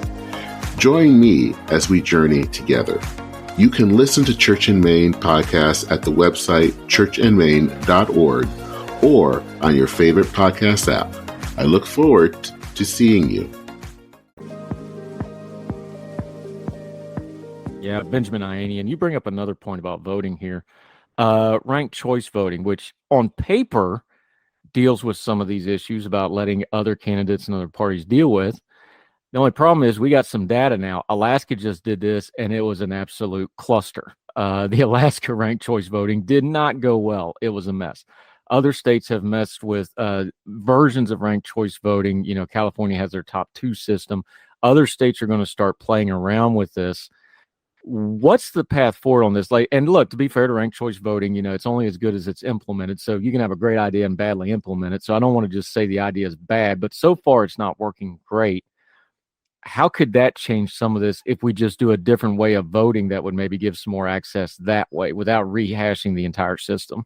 Well, so, I mean, what I would say about ranked choice voting, we actually have had ranked choice voting elections in plenty of other states, and granted in smaller, local elections. California actually did have a few cities have elections with ranked choice voting, and the, data came back that, almost every ballot that was cast was valid, and the vast majority of individuals who took part in those elections came out and said that they were simple and easy to understand. The process was. If we actually look at exit polling from ranked choice voting, the majority of people who take part in them say that they are simple and easy to understand. That could just be a status quo bias. People who do ranked choice voting, they like it because it's what they just did. People who do other forms of election, they say they like it because it's the type of election they just took part in. So there could just be a status quo bias there. But I don't think ranked choice voting is as much of a mess. I mean, in 2022 in Alaska, as you mentioned, 8.5 out of 10 voters reported that ranked choice voting was simple and easy for them to understand. I know the Wall Street Journal, their op-ed section, wrote a long article about how much of a mess they felt the Alaska election was. And I do think that they had some valid critiques. But at the end of the day, I don't see our current system as allowing the American voter or incentivizing them to become more informed about other options. So if I know the Democrat or the Republican is going to win, I might feel as though my vote for a third party or an independent is merely just a spoiler vote. I don't think that that is true, but ranked choice voting would at least eliminate this idea that votes are meant to just be spoilers if they're not for one of the top 2 parties. So I think that the American public would at least be able to feel okay about looking at independents, about looking at third-party candidates, and even placing them as their first choice without fearing that their vote is going to place their least favorite candidate in Washington, D.C. Yeah, Benjamin Ayanian joining us. This gets to the old, and you ended your piece talking about the lesser of two evils nonsense. Look, I just did a rant on this the other day. Like, look, when I look at my ballot, if I don't have anybody that's qualified for the role, I'm not voting for him anymore. I'm just not going to do it anymore because that's me putting my name on it, and I'm not doing it. Sorry, y'all justify it however you want to. I'm not doing it anymore. I really wonder if that means there's just certain offices I'll never get a vote for anybody ever again because there ain't nobody good voting for, but so be it. There's a lot of people that feel that way. They're just tired of the lesser of two evils mess. The obvious choice of that is to get more options in there, but it's not that simple. We can rant about the duopoly, though, but what's the path forward for this? Is it going to take, like we've seen historically, like we started with, some major issue where a third party rises up around that major issue? Is it going to be just these two parties continually consolidating the power? We're seeing now where President Biden's going to be tinkering around with the primary schedule to make sure it goes the way he wants it. I don't see a third party rising anytime soon. Is that too negative, do you think, or do you agree with that? I think being realistic, anytime soon, you're probably right. I don't think we have, honestly, a great choice for a third party right now, which is unfortunate because I feel as though some of the parties out there are squandering this great opportunity. The Libertarian Party has had some new leadership come into power over the last couple of years, and it feels to me that their party has become increasingly more of a mess. I do personally hold libertarian ideals. Their classical liberal caucus is those individuals are the ones I tend to agree with on public policy issues. But the leadership of the party seems to have gone a little bit off the rails, and their messaging is not good. And so I think, for example, they're squandering an opportunity to gain more support. In Arizona, they had a candidate that was polling over 5 or 6% and then dropped out and endorsed Blake Masters. I don't think that, that's good. They could have shown on a ballot that, hey, look, we can increase our, voter share.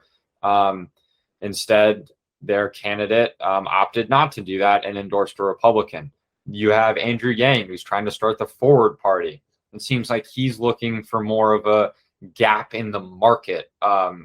His type of approach is, well, there's a majority on a lot of issues, so whatever the majority holds, that's the position our party is going to adopt. It's a really odd way. It feels more like a business trying to cater to consumers from that sense. So there's not a lot of great options for third parties right now. So one thing we do need is third parties to kind of get their act together. But on top of that is the American psyche needs to have the opportunity and the freedom to be able to look at other parties. And if we as voters were able to care more and be able to give them more time of day because of a different system, then I think third parties might be a little bit more responsive to, the voters that they could potentially swing to their side to become more competitive in elections. The issue is with our current voting system and the restrictive laws against third parties, I don't think we're anywhere near a third party having a chance, because I think Americans rightfully look at the election and go, yeah, I mean, if I vote for them, there's no way they win anyway. Granted, if you vote for one of the two parties, Republicans or Democrats, the odds that you break a tie are so low. So, I mean, either way, how much does it really matter in this system? I'm not sure.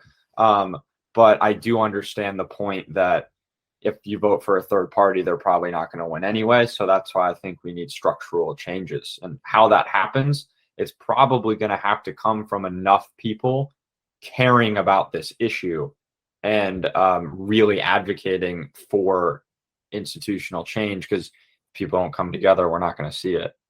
No, I don't think they will. Benjamin Ayanian, always enjoy talking about this stuff. Where can they find the piece? We're going to link to it as well. And where can folks keep up with you until we get you back on Heard Tell again, my friend? Yeah, the piece I just wrote, you can find on Inside Sources. It's actually a syndication publication, so it will be in other newspapers as well. And then you can find me on Twitter at Benjamin Ayanian. Andrew, it's always good talking to you. Yeah, appreciate you coming on here. We don't need a third party to have you back, buddy. Always appreciate you. We'll be talking again soon, my friend. Another one of our great young voices contributors. Talk soon, buddy.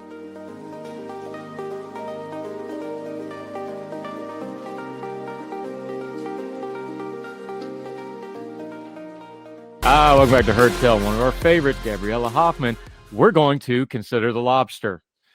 See what I did there? No butter involved, though, because this is TV and radio. How are you, my friend? Good to see you again. Good to see you, Andrew. I'm looking forward to seeing you in D.C. this week and formally connect, and really happy to talk to you about this lobster situation, because even if you don't live in Maine, this will affect you one way or another, whether you consume lobsters or you're sympathetic with the plight of these hardworking individuals. Yep, I'm going to be at the Young Voices thing where I'm going to lose to some very talented people for an award I'm up for. You hit it exactly right. I think fishing conservation is a success story when it's done right. This is a known formula. We can go back to the 90s when they started doing this. If you successfully conserve fisheries, the fishermen make more money, there's more product, the fishing grounds are healthier, the fish populations are healthier, the environment's taken care of because all of this gets regulated and oversaw by the government, so everybody's doing things the right way. This should be a success story. Why are we still banging our head about what is and isn't fishing conservation in the United States and America? I think it's attributed to the fact that we're still, in terms of environmental philosophy, there's still this inclination, especially among people on the center left, to promote preservation under the guise of conservation. And when you do this, you're pitting different conservation stakeholders against one another. So you're essentially pitting, in this case, Maine lobstermen, who are great stewards, generally speaking, of the lobster that they harvest and that they tend to. It's a 150-year industry, so they have to be, against the endangered North Atlantic right whale, which is in a very perilous situation. There's no bones about that, of course. There's only maybe under 350 individuals left. These whales are very protected. They have the strictest Endangered Species Act protections and Marine Mammal Protection Act kind of barriers and labels on them. So they're very highly regulated. That's another conversation. I wish people would have a conversation about that. It doesn't mean you take the whales, but we have to look into seeing what is actually failing the whale. Is it lobstermen or is it the government? What's really at the odds here? But they love to hinge it on the lobstermen.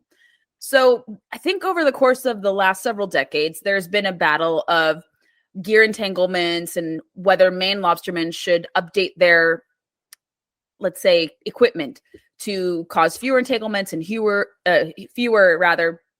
whale-human conflicts. So the Maine lobster industry, by all accounts, has made accommodations. They've improved their gear. They've tried to reduce their footprint, tried to reduce entanglements with whales, and their slight change of hand, or their rather changing of techniques, has led to fewer conflicts. And in the last 20 some odd years, they haven't been attributed to the demise of the whale. There's been no known recorded conflicts that can go back to Maine lobstermen, because regulations would make it so. And under the Endangered Species Act, there's the way that fisheries are regulated when you're involving, let's say, lobster, even though lobster is not endangered, but if it's relating to like the right whale, how do these fisheries related industries kind of make sure that they're not encroaching on these endangered animals? So they have to go through various different hoops and barriers and follow regulations stemming from wildlife law to environmental law to be able to exist as an industry. And today, even with all the attacks,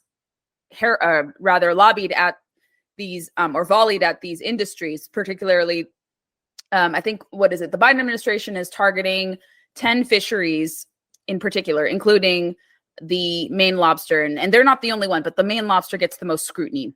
And they say that they have to reduce their risk reduction by 98%. The most recent rule change says by 90%, but a figure that a lot of the industry players have been using is 98%, but 90% is what one of the most recent rules about the Atlantic whale plan stipulated there. And so these lobstermen have made all accommodations. They've updated their gear. They've followed regulations, even at the expense of their livelihoods. They've seen years probably buoyed from very prosperous years to very not so prosperous years. And their livelihoods have hinged on how many regulations they are subjected to. And because they've made accommodations, they're willing to go along where it's reasonable, of course. But when these demands to reduce risk by 98%, it's untenable, it's unrealistic for them to be able to achieve this. It's asking a lot of them. They've already gone through so much to reduce conflicts. There's no evidence of them contributing to the whale's demise. They're avoiding the whale and having conflicts with it. And if they understand, like any other conservationist, if they are imperiling this whale, which is in a very dire situation as a species as a whole. Everyone recognizes that. But if they were to make the whale's plight even worse, they wouldn't exist as an industry. Under the Endangered Species Act and other environmental laws, they would already have been regulated out of existence. So they know that they can coexist, and they want to coexist with the whale. But they've also been pointing to different evidence, and we can go more into detail, that they're not directly entangling with the whale whatsoever. Migration-wise, the whales are not necessarily feeding in the Gulf of Maine much anymore. And so even when, let's say, so yes, there's Biden regulation, which we can go more into. There are several Commerce Department policies, this risk reduction, and then there's also a biological opinion, which also kind of enhances this risk reduction demand or kind of regulation that they want to impose. And then you have, because of kind of nods from the federal government, different special interest groups or consumer interest groups, as they like to call themselves, but I think of them as special interests, different big box stores and I would say food delivery services like HelloFresh, Blue Apron, and Whole Foods took a nod from the Monterey Bay Aquarium, which has nothing to do with red lobster. They don't study red lobster. It's on a different coast, of course. And then they put out this red list on their seafood watch list that says you can't eat lobster, even though the fishery is okay. But this fishery in particular is known to interfere and be endangering this whale. And again, no evidence of that. So that creates a lot of problems. It defames the industry. It defames the character of these hardworking men and women who go through grueling lengths to be able to harvest lobster. And they're responsible for 82% of the U.S. lobster catch, a very big portion. And people who love their lobster may bite the hand that feeds them if they go along with wanting to regulate them. And then in addition to this red listing of lobster, another thing came down from a UK-based nonprofit called the Marine Stewardship Council.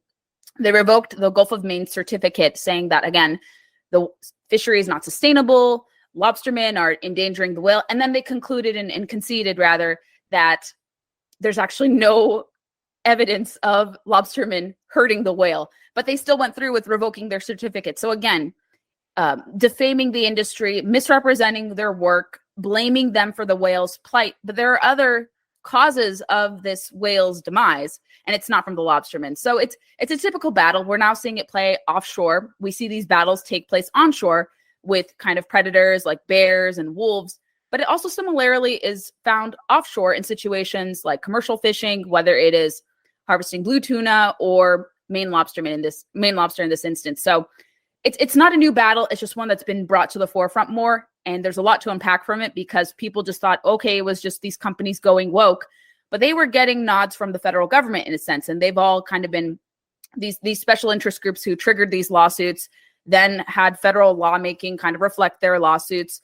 And then it goes to these consumer groups who have big platforms and big microphones. And then they're misleading the public about whether or not lobster is safe to consume because of their alleged misgivings and alleged wrongdoing in this situation of the whale. But many scientists and experts have come out against attacking lobstermen, and the lobstermen have been defending themselves. Those poor people, they're at risk of losing, financial support. So the local banks and Mainers have been coming to the support of these individuals. Various different credit unions and banks have been giving them large denominations of money to fight these lawsuits to help support them, because this employs 4,500 people indirectly, directly. It's a $1.4 billion industry that's at risk of going away. It's not so much the monetary contributions they make, but also just the history. In this country, when we lose industries like this that have been there for a long time, that have a culture and a kind of creative bent to it and has a purpose too. It's a purposeful industry. It's supplying catch to people. People love Maine lobster. Maine lobster is delicious.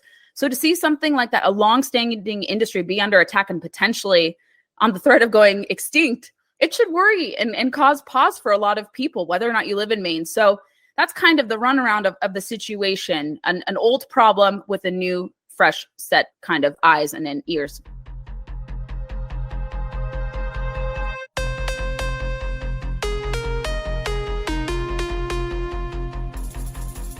A lot of these same players, Gabriella Hoffman joining us, we've seen them act differently, though. You talked about them bowing to special interests. Same groups, NOAA, National Marine Fisheries Service.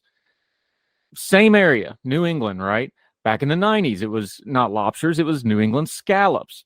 And they worked with the fisheries. They had to shut the fisheries down for a little bit. That's in the 90s. By 2001, it was fully rebuilt within about a 5-year period, a little less than. It's now one of the most profitable fisheries in the entire world, especially with scallops. Same area, same players, same everything. Look, we know this stuff works if you do it right. How do we get the special interests and the politics and what's good for the environment and the fisheries and good for the workers who depend on these industries? And you already just mentioned it. This is a core food group thing. I know people think lobsters, oh, well, that's a high-end food group. Yeah, but that goes through, distribution centers. Mm-hmm. That goes to restaurants. That goes to banqueting things. That goes to the White House for the state dinner with France for 200 Maine lobsters. That, and we're joking about it a little bit, but that's a supply chain. And we've already been learning the hard way that supply chains are important. There's no excuse that what we have done before in the same areas with a similar situation, with a similar crustacean, works. Why? My same question again. Why are we banging our head on the table trying to figure out something so simple? And I know the answer is politics, environmentalism. Why can't we just understand that good conservation is always good environmentalism, but environmentalism isn't always good conservation for both businesses and for the environment at the same time?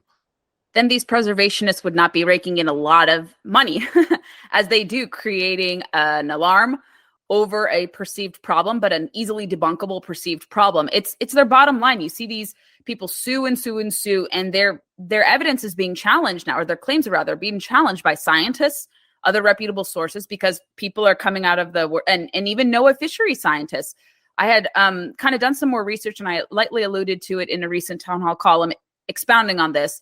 But there are several NOAA fishery scientists who've said from recent years and more recently that you can't hinge the blame on Maine lobstermen because these whales are not migrating in the Gulf of Maine so much, and they're not inhabiting it in periods of rest when they're not migrating. They're known to be going towards Canada, to other portions of the Atlantic Ocean, and that's where they're inhabiting. And there's very few instances, almost rare even, of any recorded conflict between the whales and the Maine lobstermen.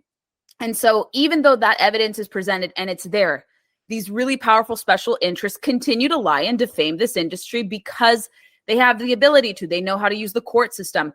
I think a way to change this is reforming sue and settle laws, the Equal Access to Justice Act. There is an appetite to fix this law. It's kind of a obtuse law. It's from the late 1970s, early 1980s. And originally it was meant for protecting consumers. Let's say they were wrongfully done by something, so you could petition the government to get some sort of reward for whatever grievance you have. But it's been weaponized by people, especially lawyers, who can charge a pretty penny for their services, and they exploit that law and they find ways to use it. They use advocacy groups. They find individuals who have been supposedly wronged, and then they use that law, weaponize that law, and sue and sue and sue. And some of the judges reject those court cases, but then they're relentless, rather. They don't give up. If they lose in a lower court, they try to take it to the Court of Appeals and then ultimately to the Supreme Court. But they're able, with the help of very powerful lawyers and a lot of millions of dollars from foundations, special interest groups, to be able to dominate news coverage and kind of define the narrative here because of how much money they have. However, when you unpack their work and you unpack their claims, none of it holds up in the court of public opinion. And the Maine lobstermen, unfortunately, are on the receiving end of these vicious attacks and this vicious slandering and libel that is coming from these individuals. They're not wealthy. A lot of these people, they may be servicing, let's say, a wealthy clientele, because lobster is a lot more expensive than, let's say, other things we get in the chain or the supply chain. It's a lot easier.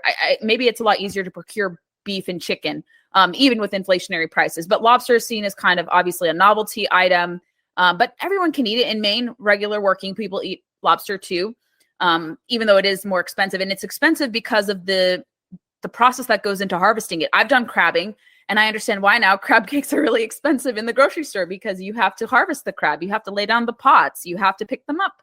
You have to then deconstruct the crab. You have to dress them, take out the meat, do this. There's a lot of things that go into it. Same with lobstering. And I'm hoping to see that in the region. I'm going to go talk to some Maine lobstermen sometime in late spring, early summer next year.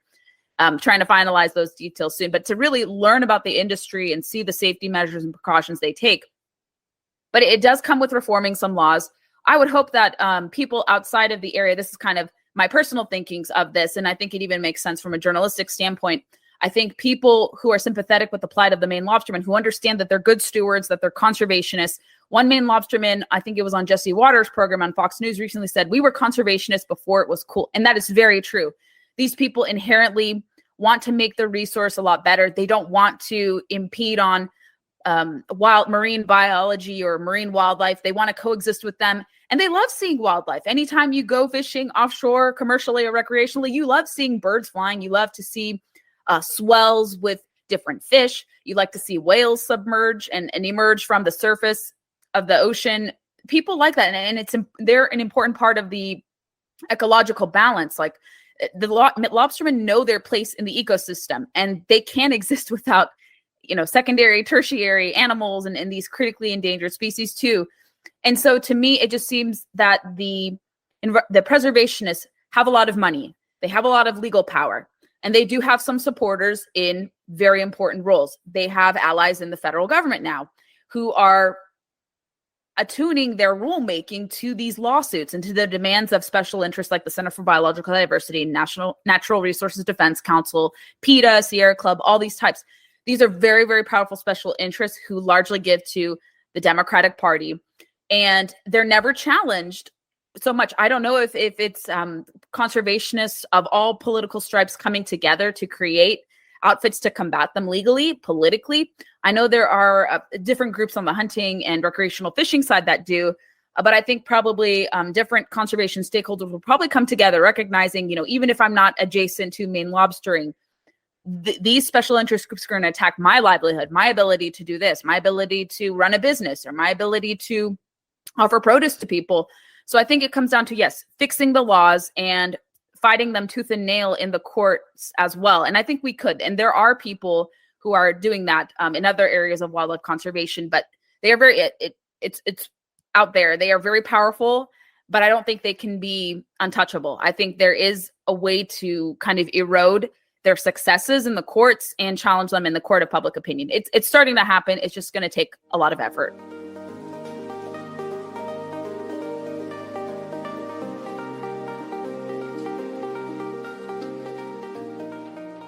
Yeah, Gabriella Hoffman joining us. I'm going to borrow something from our progressive friends a little bit here because I think it fits, but there's a disproportionality to these workers because you mentioned it in your piece. This is a $1.4 billion industry that's hinged on 4,500 people. That's an amazing ratio. Mm-hmm. So when you're talking about an industry that's that lucrative, and yes, it's a luxury item now, but it wasn't always that. Lobster used to be the garbage food that the fishermen kept for themselves because nobody else wanted it. If you go back 100 years, believe it or not. This is very much something that has emerged and built a market for itself, and it's hinging on only 4,500 people. This is one of those areas where the regulation should really, not to go all socialist on everybody for a second or up with people, but these workers really do need protection because the proportionality of such a small workforce for such a large sector of an economic thing, they really do seem to need some protections here, not regulations forcing them out of existence. It should be going the other way, shouldn't it? Shouldn't they be getting extra protections? Like, hey, this is a lot of money and a lot of people benefiting from a very small group of people. We should be looking at giving them a little bit of benefits. Maybe not, preferential treatment, but certainly they should get some considerations here, not the other way around. Is that a fair way to look at it? I think so. And it doesn't really have to go along the lines of collective bargaining or things like that. I think people just on the outset can recognize, and I don't really want the government to meddle with them even more, but I think what we're seeing on the ground now with private interests coming to their aid financially and morally and legally, all these different stakeholders and people who are vouching for the Maine lobstermen, I think they could create an apparatus even outside of government to say, let's insulate our folks and let's help them and protect them and shield them from future attacks. I'm not sure if it comes in the form of greater protections in the Maine legislature, maybe in Maine's, I have to look through this for a future reference, but I think maybe maybe the Maine legislature already tries to protect them, but we don't see that obviously reflected in federal lawmaking because they don't view them as an essential industry. They probably view them, this administration in particular, probably views these individuals as contributing to a lot of problems, much like how they would perceive oil and gas developers. I feel like they put them all in the same camp. They're different industries, but they view them as extractive and negative, and they're not having a positive impact on the landscape, which is not how we should be viewing these individuals. And I think a lot of people don't understand in terms of where we fall on this chain and where these conservationists fall on this chain. You may complain about, lobsters are contributing to the demise of one particular species, and let's get rid of it. So what happens when you do that? You're going to create these secondary effects, and it's ultimately going to hit the consumers. Whether or not you consume lobstermen, it's going to hit you somehow. It's going to, you won't see it. You won't see it in banquets. You won't see it at events. You won't see it at your lobster shack or your seafood shack. Much like with oil and gas, you call for the dissolution and development of it by an arbitrary deadline. It's going to have downstream effects a little differently than removing lobster would, because you're seeing more so people's livelihoods hit rather than seeing a total collapse, I would say, in the economy. But they both have deleterious impacts if you were to eliminate them. And they would have a lot of downstream effects for consumers, for those respective industries. It's not good to put these conservationists in a bind and make it difficult for them to operate, because they're going out of their way, like I said, to make accommodations. They are willing partners. They want conversations at the table. From what I've read from different reports, and I've been getting emails from different kind of lobster interests, like lobster unions, and then like people in kind of like trade associations. So different people have been reaching out to me and saying, we really appreciate your work on this issue. So even people who may not necessarily agree all the time, I think the lobstermen, the cause of the lobstermen has unified a lot of different factions in Maine and even outside of Maine. And so when they see people understand their industry, they'll come to you and say, hey, could we talk? Or we'd love to hear your feedback. We'd love to share ideas, things of that sort.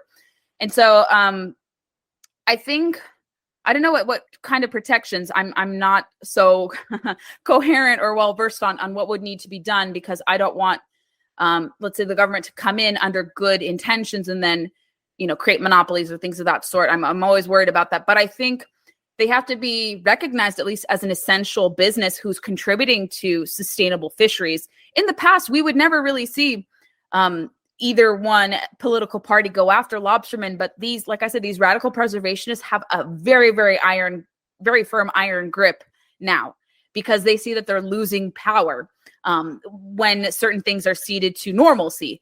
People like to see true conservation win, and true conservation has worked in this country, and we don't need to be pitting the interests of keeping a healthy economy with environmental stewardship. That's why I've done my podcast. That's why I go fishing and hunting myself. I believe that I live, eat, and breathe it.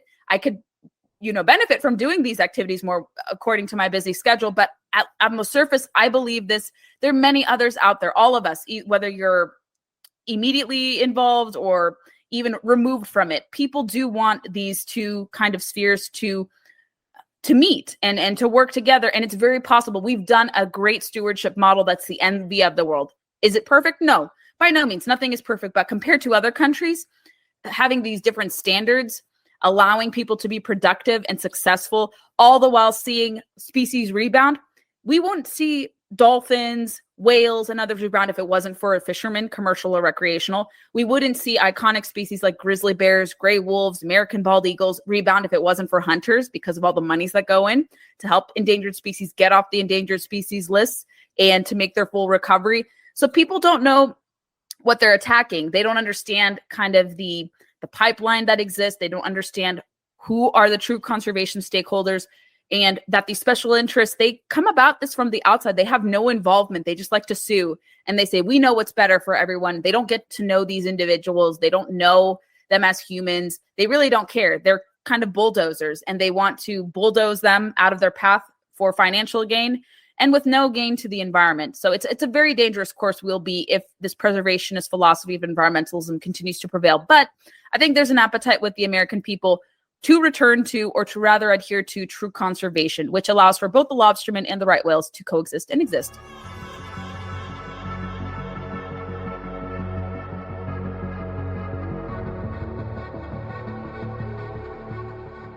Yeah, Gabriella Hoffman joining us. Let's wrap this up by going through that nomenclature, though. Preservation versus conservation versus environmentalism.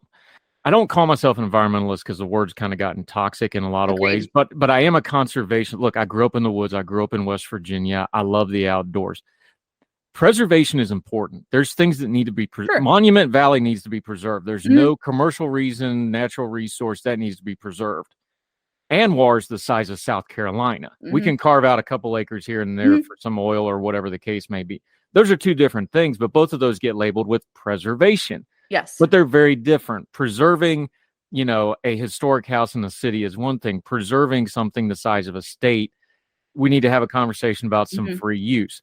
How do we have a better conversation about that? Not just policy-wise or lawmaking-wise, but also on our social media accounts and when we're just talking amongst ourselves. That terminology is really important. It's something we skim over, but we shouldn't, because the language there really, really matters. I'll throw you another great word on there, old school word. My conservation comes from the way I grew up and was raised out in the country of stewardship, which is another good word that fits in here. How do we start talking about this in a better way? I think on an individual level, I'm starting to do this. I've been lecturing to different student groups across the country in the last year. I talk about this on my podcast, in my writings. And if I have the fortune ever to write a book, I think my first book would be about how conservation is conservative, and then explaining about it from a big picture kind of way, the differentiation, and then obviously hooking it in with how conservatives can do this. But it's a philosophy that's open to everyone, not just conservatives. But I really want to personally hone in on that more. And I think with my individual efforts, a lot of people have started to use that. They've started to use the moniker conservation is conservative. I don't have a trademark to it, but I've kind of made it popular in a sense in some circles. So people see me do it and they're like, okay, we'll do this too. And so maybe I've started a trend in that respect. So I think individually, that's what you have to do. You have to explain the difference. Like you said, there are certain places where preservation is paramount. I recently went to different sites in Arizona and Utah to highlight areas where conservation are great versus where preservation works.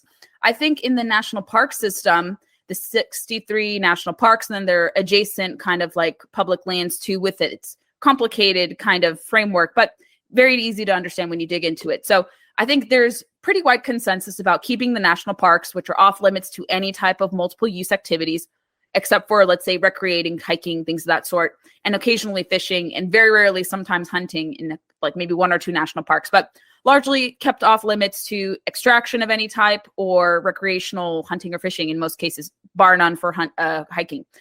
People agree with keeping that because there's something beautiful about these national treasures. You go to elsewhere across the world, their national parks are not really that impressive. We do a great job. Even with some of the bureaucratic inefficiencies, they're not really good with upkeep of national parks. That's why the Great American Outdoors Act was passed, to give permanent funding to certain funds within that law to ensure that the roads are built well, the structures are kept intact, we can accommodate more people, more visitors to the parks. That's great. And then when it comes to the more kind of complicated tiers of public lands like national monuments can either be preserved or conserved. But I worry that the Biden administration is using national monuments as a way to designate land that should be open to multiple uses to make it secluded and eventually prepare them for a national park. And not everything should be a national park. And I know it's counterintuitive for someone who likes going outdoors to say that, but not every area should be given that designation. It should be for an exceptional area. And then you can keep national monuments open to multiple uses and keep it that way, because not everything should be a national park. Then it kind of dilutes what a national park is. Even though there are 400 some odd properties in the National Park Service. Then you have Bureau of Land Management and Forest Service lands, which should be open to multiple uses, whether you are cattle, ranching, timber, harvesting, and many, many other types of things, hunting, fishing, running a guiding business, things of that sort. So we already have the infrastructure in place, very much so, to do that. And I think also visiting these areas personally, it's one to say, yes, let's make everything into a national park, or yes, preservation everywhere. But when you go to meet local people in these areas, these are often rural communities. And I've had the pleasure of meeting a lot of said individuals, county commissioners, activists. I've traveled to Idaho, I've traveled to Utah, to Arizona, and I'm going to be traveling to more places to talk to different people who are important members of their community, opposing big government overreach or big scale questionable renewable projects. And it helps to visit these people, to hear their concerns, to learn about them, to learn about the areas they live. What is at stake if you were to build large scale projects, so-called renewable projects, where the energy that's going to be harnessed is going to go out of state? In the case of Idaho, that's something I learned there. So visiting these places is extremely pivotal. Not only are you going to have a great experience, if you get to interact with the locals, you're going to learn so much more about you and about the country than you ever would. And I think too many people, whether they live in the Acela corridor or Metropolis, they're still very removed And so when they come about saying, yeah, let's have preservation everywhere in every corner of the United States, you don't understand that not every place is the same. You can't have a big size fits all kind of attitude, because every locality has different demands, has different interests, has different challenges with landscape and financial needs, things of that sort. So what works in one place may not work in another place in a top down size, big size fits all kind of framework. And so that's what people don't understand. What New York City wants is not what, let's say, Twin Falls, Idaho wants. Everywhere is different. So going outdoors, enjoying national parks, seeing what's out there is extremely important. A lot of people have been recreating outdoors in response to the COVID pandemic, which is a silver lining, a positive development to come out of all this mess.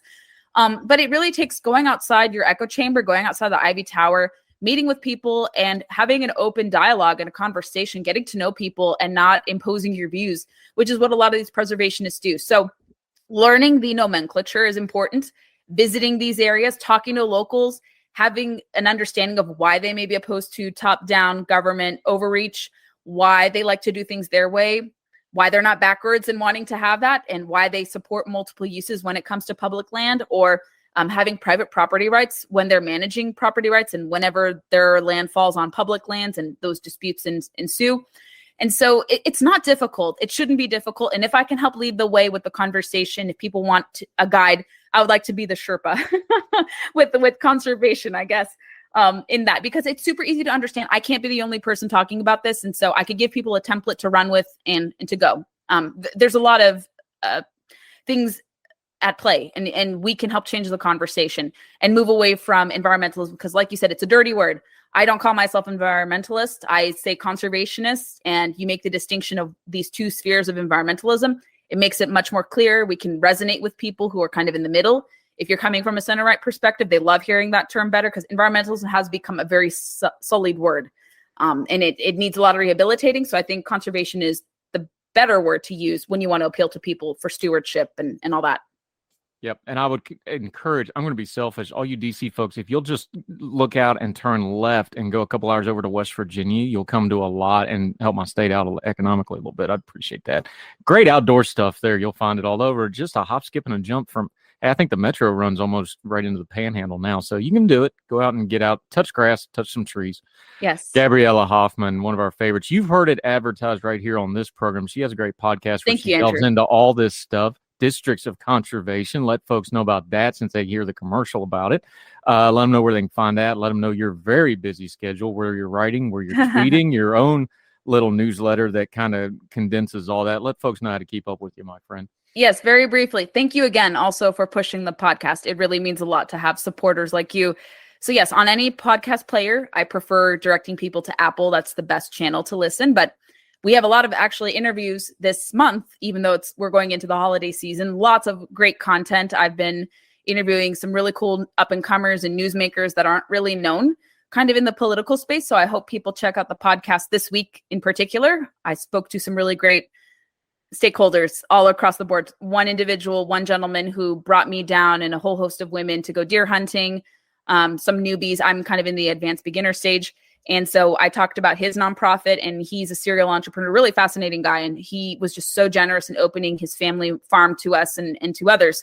And so I really like his story, and I want other listeners to learn about it. I spoke to a expert on cataloging firearm statistics from Heritage Foundation. She's really great. Amy Swear, probably one of the most interesting people cataloging this. And then I spoke to the director of the Virginia Fly Fishing and Wine Festival in an episode coming out tomorrow to talk about riparian rights and access areas, his new book on veterans fishing, and then what to expect at the upcoming Fly Fishing and Wine Festival near Richmond, Virginia, early next year.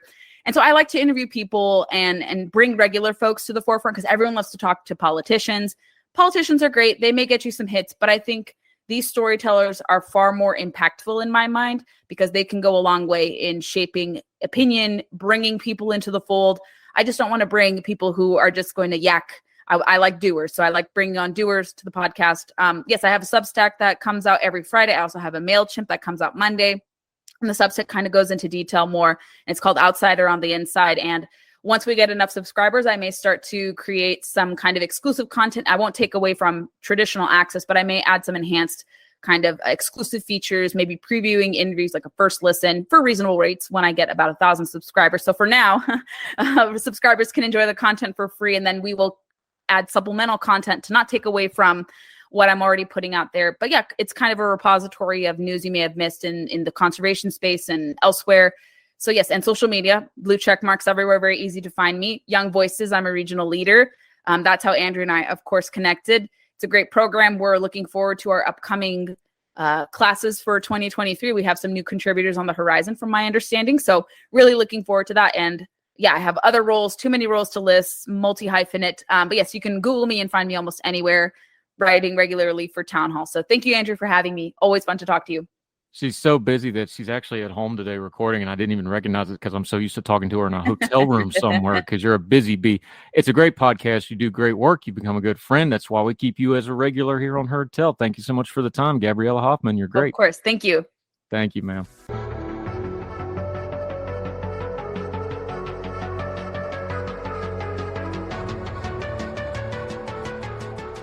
Welcome back to Heard Tell. She hasn't been here in a while, but it wasn't because we didn't want her. She's just busy. She's another one of these super sharp Young Voices contributors. Kelsey Grant, research and policy coordinator for consulting firm and the oil and gas companies on decarbonizing. She's also done some policy and climate work. And we have missed you, Kelsey. Welcome back. Great. Thank you. I'm so happy to be back finally. Yeah. Good to have you. Let's start here. You work in and around the DC area. You hear stuff. It seems to me that when the Inflation Reduction Act went through, the narrative kind of changed. We know it got held up because of the climate stuff for a long time. We know what happened with Joe Manchin, and we'll get to that in a minute.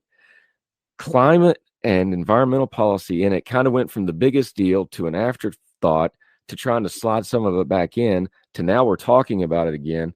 Can you center that needle back up for us? Because it seems like this thing and the policy on it's been kind of all over the place. That's a fair characterization. The Inflation Reduction Act, the IRA, has been across the board. Well, the entire reconciliation bill, it's been a long, grueling process to really get for the Democrats to get something across the line. But to take a step back, just so our viewers know exactly what the IRA is and what is contained within it in terms of climate-related provisions, this was the budget reconciliation bill. It contains provisions that are meant to address healthcare costs, that are meant to reduce the deficit, and also to address climate change. So it's not solely a climate-related bill, and Republicans had reasons to not support the bill that had nothing to do with climate change. I think that's really important to say. In terms of the climate-related provisions, this bill contains things, like low-carbon energy tax credits for hydrogen, for carbon capture and sequestration, direct air capture. It includes a methane fee. It includes increased royalty rates for offshore and onshore fossil fuel leasing. It also includes a ton of environmental justice provisions. And so this bill is the result of months and months and months of negotiating between the House and the Senate, trying to appease the Democrats' more moderate members like Kristen Sinema and Joe Manchin. And this is what we're left with. And Republicans have been very critical of the bill, and just narrowing into the climate-related provisions, they've been particularly critical of provisions like the methane fee and increased fossil fuel leasing rates. I will say that Republicans have been historically supportive of things like the 45Q carbon capture tax credit, but despite that, it's largely been seen as a policy or political defeat for the Republican Party, and they continue to be very critical of the climate-related provisions in the bill. Yeah, Kelsey Grant joined us. Let's start right there, though, because the incoming, of course, now the Republicans are going to have the majority in the House. The incoming leadership and sort of the louder members of the Republican caucus, they've taken to using kind of the old playbook on this. They're saying, well, this was the new Green Deal thing and all that. It was not that. It wasn't anywhere close to the new Green Deal, which, by the way, didn't get a single vote because the Democrats refused to vote on it on a matter of principle. That's not what this is, but that's where the rhetoric is going. So we can see where this rhetoric for the new Congress is going to be headed.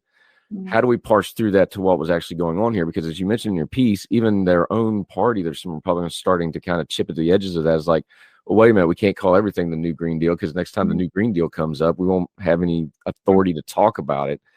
Parse this down for us a little bit. What is it?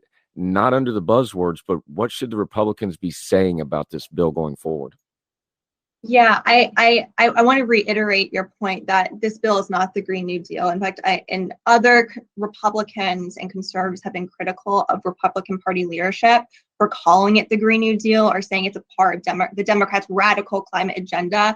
I think they're really shooting themselves in the foot when they say that, because there are a lot of climate concerned young conservatives out there who are supportive of some of these provisions. So I think that messaging is not going to land well, particularly on young people's ears. And so I'll also say, while I think there are some members of the Republican Party who have adopted this kind of language and rhetoric saying it's a Green New Deal, not all Republicans have. And there are some leading voices within the Republican Party who have already expressed or demonstrated the need or the ability of Republicans to lead on this issue. So I think like a great example will be Representative John Curtis, the founder of the Conservative Climate Caucus. He's been working with Republicans to understand the climate issue and understand what kind of conservative climate solutions they can put forward. There are other Republicans in the party that are really stepping up to the plate, like Lisa Murkowski, Senator Mitt Romney, Senator Kevin Cramer, Senator Braun. There are many Republicans also who are coming forth and saying we need to have Republican leadership on this issue, and conservative solutions can help us address this problem, perhaps even better than some of the solutions or policies being proposed to on the left. So I just want to give the Republican Party credit that even though some are really criticizing the IRA, some I think are really stepping up to the plate and saying, okay, there are alternatives out there. Yeah, Kelsey Grant joining us. You kept pointing it out, so let's just talk about it. The younger part of the Republican Party seems to be a little more open to some stuff on climate and the environment beyond just the traditional conservation stuff. I think there's movement here. How politically do they capture that movement, though? Because we know the energy rhetoric and the climate rhetoric gets way over the top. We know we have the wackadoos in the UK, in other words, where they're gluing themselves to, walls and pavement and streets and stuff. That stuff's easy to, it speaks for itself that it's crazy. Nobody wants to deal with that. We're not quite to that level here for the most part, but there is a lot of this bigger, like you said, just calling this the Green New Deal again. Well, that's not actually accurate and it's not actually helpful. What's the terminology and the policy explainer? Because policy doesn't matter at all if you can't explain it, right? What's the explainer to those younger generations that the GOP should be looking at to kind of get them in on this? Hey, we're doing a little bit of evolving here. We still don't want to wreck the economy over it, but we hear you that you want to talk about these issues. How do they address that, do you think? Yeah, in a second, I'll talk about some policies that they've polled young people on, just so we can get a taste of what policies young folks on the right might support. But what I'll first start off in saying is that I think the Republican Party would do well to really lean into a longstanding conservative principle, which is the free market. I think the Republican Party can lean into free market climate solutions. I think it can be a winning approach with young people. Many young people are sold and bought into the idea that to address climate change, we need a heavy-handed, bureaucratic, regulatory approach to reduce our emissions. I think Republicans can come forward and say, hey, actually, these free market solutions are better than these big-handed Green New Deal kind of ideas. And so that begs the question, well, what are these kind of free market ideas? I think a great example would be a revenue neutral, modest carbon price. And so Frank Luntz has actually polled Gen Z and millennial Republicans and conservatives on whether they would support a revenue neutral carbon price. And the majority of young Republicans said that they would. And another important point is that a carbon price actually been shown in several studies that it would actually be more effective in reducing greenhouse gas emissions than more regulatory heavy-handed policies being proposed on the political left. So I think the Republican Party can kind of lean into these free market-based solutions that are more effective than some of the policies that Democrats have been pushing for. Yeah, Kelsey Grant. Okay, you teased it. Go ahead and deliver on it. When you're talking about those policies, not the buzzwords of the policies, what do they actually do? Because you talk about we're going to reduce carbon. That doesn't really mean anything to most people. When you just say we're going to reduce carbon, to most people that doesn't mean anything, right? They don't have something to work off of. How do you change that and talk about, well, this policy will make the air cleaner, this policy, a lot of issues with water out west. We're having a major crisis with water conservation. This is going to help us with the water situation. We've got the cleanest air we've had in 100 years, but we can make it even cleaner going forward. This will be a process that we can have real green energy jobs, not the proverbial unicorn ones that never seem to show up just to pass a bill. How do we get that language right to match those policies you're talking about? Yeah, I think there are certain issues. I think this gets into language. Once you care about what young conservative Republicans care about, then you can adjust your language and how you talk about it. I think you hit on some of them. I think you kind of like localize the climate issue or benefit climate policies, clean air, clean water. That's what there's bipartisan support and interest to those kinds of climate related benefits. I think, and perhaps this is, I'm just speaking for myself, but I think young conservatives would care about emphasizing the geopolitical benefits of certain climate policies. So there are climate policies that can really put the United States in the driver's seat of decarbonization policy, technology, and globally. So for example, I spoke about a carbon price. You can actually apply that at the border, which would be called a border carbon adjustment. And a border carbon adjustment is really a tariff or a tax on carbon intensive imports coming from countries like China. And so the United States has a low carbon advantage, and a policy like this would really level the playing field and give us the upper hand in the global low carbon technology energy market. Kelsey Grant with us. You mentioned it here. Let's talk about it from a political side for just a second. You talk about the Republicans and the Democratic Party. I feel like, is this fair to characterize it this way? I feel like just the Republican Party and our friends on the right, just being against whatever the left does on energy and climate isn't enough anymore. Like we've seen this in other issues where like you can just say you're against it, but at some point you have to have an alternate policy to present them. It seems to me like the heart of your piece and the heart of some of the stuff you're getting at is it's not just going to be enough for the right to say, oh, we can't do this environmental stuff, we can't do this climate stuff. They actually need to provide an alternative. Is that a fair way to say this? I think that's a perfect way to say it. And like I said in my piece, if Republicans don't write the terms of climate policy, other people will write it for them. And that's another way of saying if you don't want to lead, well, you'll be led. And real leadership, I think, in the context of climate change, because this is a really difficult, complex issue, Republicans have to be putting forth really smart, innovative, creative solutions. So I totally agree with you. And this is not a problem Republicans have. This is a human issue. It's much easier to criticize what somebody does wrong rather than proposing your own solutions to a really complex issue. But I really do think it's not a political or policy strategy that will help the Republican Party win in the end. Yeah, Kelsey Grant, been far too long since we chat. It won't be so long until the next time, my friend. But until we get you back on, can you let folks know where they can follow you and keep up with you and all the things you have going on? Yes, absolutely. So you can follow me at Twitter at Grant_Kelsey. I regularly and often write op-eds for Real Clear Energy, and I'd be happy for anybody to check them out. Yep, she does good work. We enjoyed having her. So glad we got you in. Glad you're well. Won't tell everybody all that story, but very happy to see you, my friend. We'll talk again very, very soon. Great. Thank you so much for having me. Thank you, ma'am.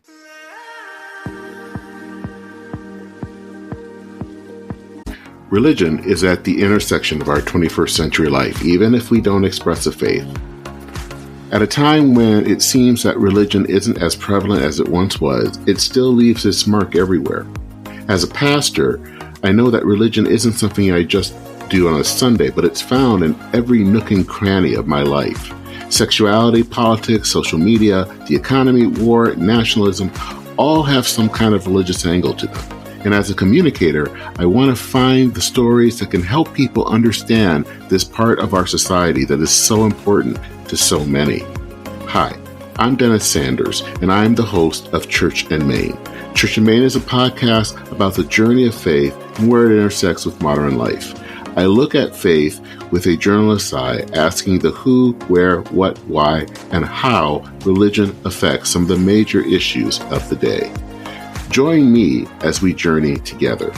You can listen to Church and Main podcast at the website churchandmain.org or on your favorite podcast app.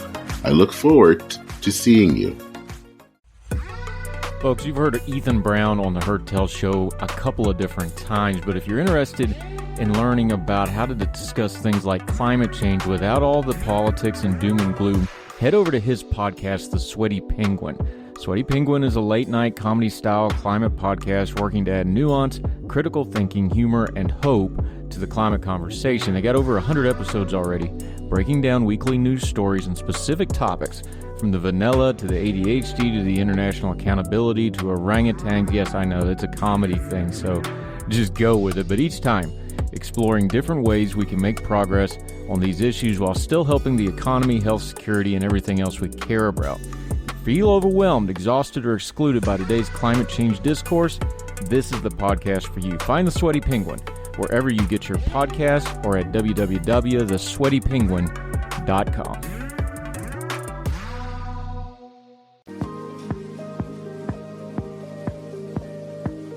Welcome back to Heard Tell. Okay, he's back again, a friend of ours. He's a UNC Chapel Hill grad, but for the purposes of this conversation, we are not going to hold that against him. We usually talk environmental kind of stuff with him, but we're thrilled to have him back. We're going to talk a little bit about online things. Elijah Gullett, great to see you again, my friend. How are you? I'm doing pretty well. How are you doing? Hanging in there. Yeah. I love this piece. I told you when we were prepping it.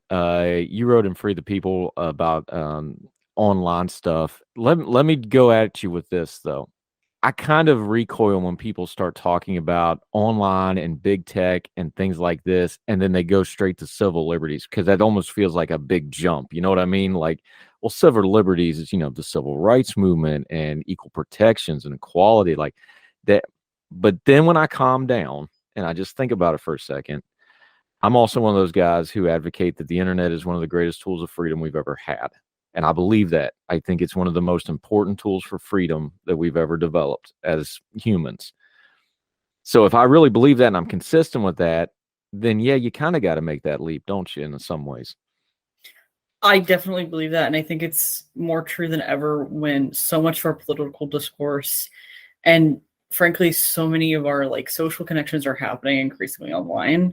And a lot of people, for example, don't even engage in politics outside of the internet. There's a whole swath of people who are anonymous or have anonymous accounts or are too maybe nervous to really get engaged at the more public political level. So they use the internet as a really important platform for having a much more expansive number of people who can contribute their voices. Yeah, and I'm one of them because look, I talk. Because I do this show, I do other things. I talk a lot of politics online. I almost never talk politics at home in my real life, especially with my family and in my home when I'm just, we almost never talk politics. It's not necessarily a rule. It's just the way I do it. That's segmented. That's what I do for work, and I don't do it there. Of course, other people do it the other way. But then again, I don't have Facebook. So, because I'm smart, and that's I say, I have family and friends, and I want to keep loving them. So I'm not going to have Facebook. That's exactly where you get into some of this, though, is because, Facebook has kind of its own culture. Twitter has its own culture. Instagram has a little bit of its own culture. This isn't just big tech. This isn't just social media. We use those big words. This is a very fragmented, balkanized kind of thing. But more and more of our public sphere, more and more of our dialogue, you just talked about it, more and more of our politics and media and interactions are going through these mediums. Yeah, definitely. And I think it's why, as I taught, so the center of my piece is around the Department of Homeland Security's misinformation, disinformation campaigns. And the reality is, if it didn't matter, DHS wouldn't care. They wouldn't be doing this program at all. So the fact they're even doing it, I think, is pretty indicative of where we're at and why it matters, and the stakes that are involved. If they view it as from their perspective as a real threat to democracy and truth. Yeah, Elijah Gullett joining us. Here's the background on this. What happened was back during COVID, people filed, reporters doing their job, by the way, filed a whole bunch of Freedom of Information Act requests. Those usually take time. Of course, especially during something like a crisis, there's time-sensitive things, so you have to wait until certain things before it's released. But you are entitled as an American citizen, and journalists use these Freedom of Information Act reports. So they got all this stuff from DHS from the last 3 years or so from these Freedom of Information. Now, to be fair to the government, some of this got way blown out of proportion, because here's what happens, and you can speak to this because you went through it for the piece. By the way, there's a lot of links in your piece. Make sure you read all that for yourself. That tells me it's a good piece. I love when it's got a lot of stuff I can read and not. Part of what happens with this information, and to be fair to the government, this is why it's so hard to deal with this. Something like COVID is something hits the internet, it's bad and it's wrong, and everybody knows it's wrong. But then 5 days later, it kind of fixes itself because the ecosystem is like, well, no, that's wrong. And it comes all the way back around. Mm-hmm. Well, government regulation doesn't work that fast. So by the time they get around to regulating misinformation, the misinformation is already kind of taking care of itself. That's kind of the core problem that they're dealing with. The government does not, to be fair to the government, I'm going to bash them here in a minute, but to be fair to them, they don't really have a tool to deal with something like that, do they? So they end up going to the sledgehammer of regulation. Is that a good way to kind of encapsulate the problem here? I think that's a great way to talk about this. The nuances and particularities of online speech are just not necessarily a great match for government regulation. They're just not going to have the precision and the nuance and the context to really do this well. Yeah, I think so as well. Now, that's where you start getting into messier areas. Is it malfeasance? Is it bias? Is it the government putting their thumbs on the scale? I think COVID's almost a bad example to use for this because nobody handled this really well. But you do have a public health crisis. So the government's going, oh, we have to fix this because people are dying. The problem, of course, is everybody, if you can do it in emergency, you can do it the rest of the time. How did it hit you when you started looking at this? Because, again, the government has a public health role. They need to get information out. Where do you put your line when you start looking through this? Because, again, there's a lot of gray area here. Where does this go from just the machinations of government to, oh, this is a problem that needs to be fixed and addressed? Yeah, I think for me, when I was looking through the report, especially in regards to the stuff around COVID misinformation, I very much framed it around the early days of COVID when there was a lot changing all the time. And so there were honestly sometimes mixed or conflicting reports coming from, federal public health officials. And this was not necessarily their fault. It was very early in the days of the pandemic. I generally try not to fault people for how they respond in the initial days because we really didn't know anything. But for me, it was like difficult to square having this really strong, strict regulation alongside the evolving information that we were gathering, right? And part of that information gathering was happening through organic discourses online of people bringing in different types of experts who maybe did disagree with the CDC, for example. And maybe they were wrong about some stuff, but it was still important to have those voices there. And on top of that, I think this kind of really harsh regulation only increases suspicion of public health officials and of the generally accepted consensus line on things like vaccines and mask wearing and lockdowns and all that, everything that happened, right? Like, even from the public health officials' perspective, they should be weary of using these really harsh tactics because it only breeds further suspicion and people who are prone to be suspicious about these agencies.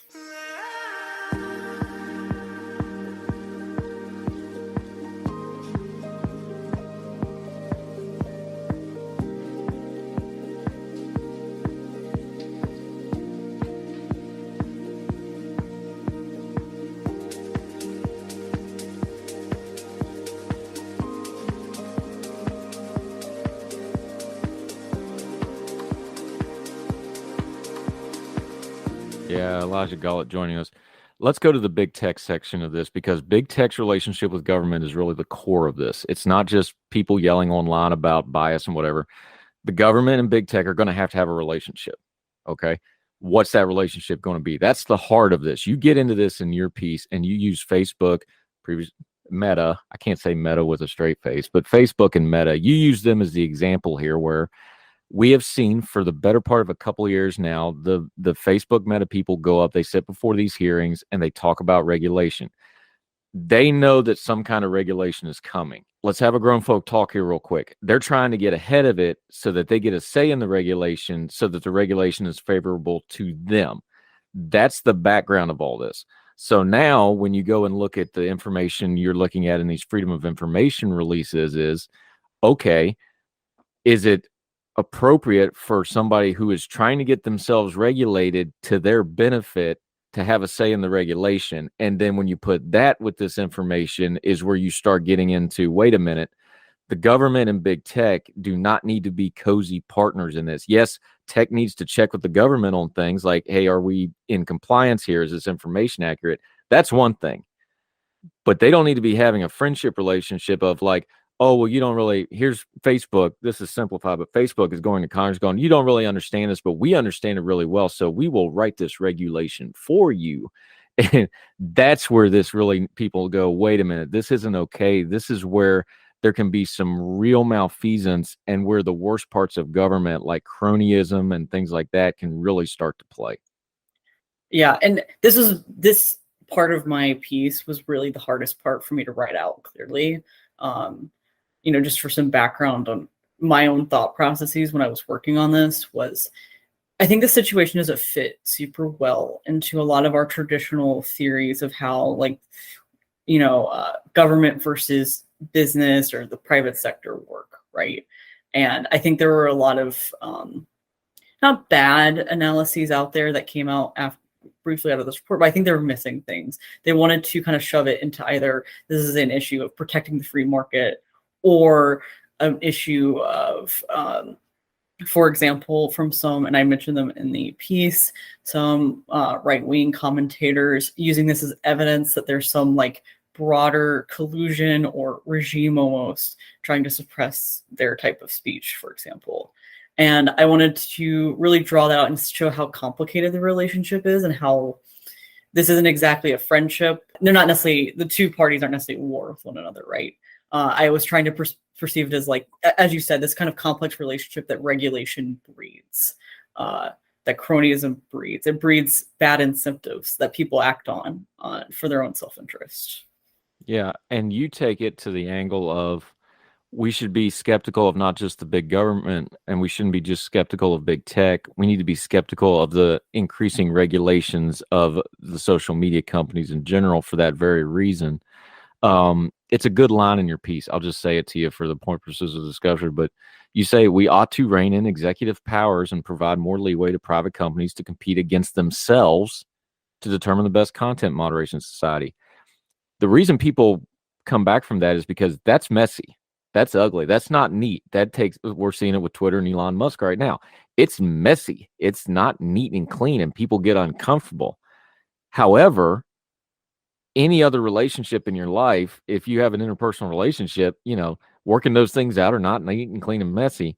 If we go, well, that's just icky and I don't want to deal with it, let the government deal with it, that's not only going to breed all the problems we just talked about, it's also kind of an abrogation of our responsibilities of citizens. Is like, hey, we can't complain about bad regulation if we just go, well, I don't care, just make it go away so I don't have to hear about it. Do you see that as kind of a prevailing attitude with some of this? Because I start seeing that creeping, and then that's where you start losing some of your freedoms, is that kind of apathy. Yeah, I think people really, it is really hard for people to separate their own personal feelings and opinions about other people's viewpoints or things that they, for example, might consider terrible, and things I consider terrible, right? There's plenty of stuff on the internet I think is awful. And in some perfect world where the government worked the way I wished it did, I would, happily have them ban some things, right? But the reality is we live in a very complex world where there's a lot of unintended consequences of government interference.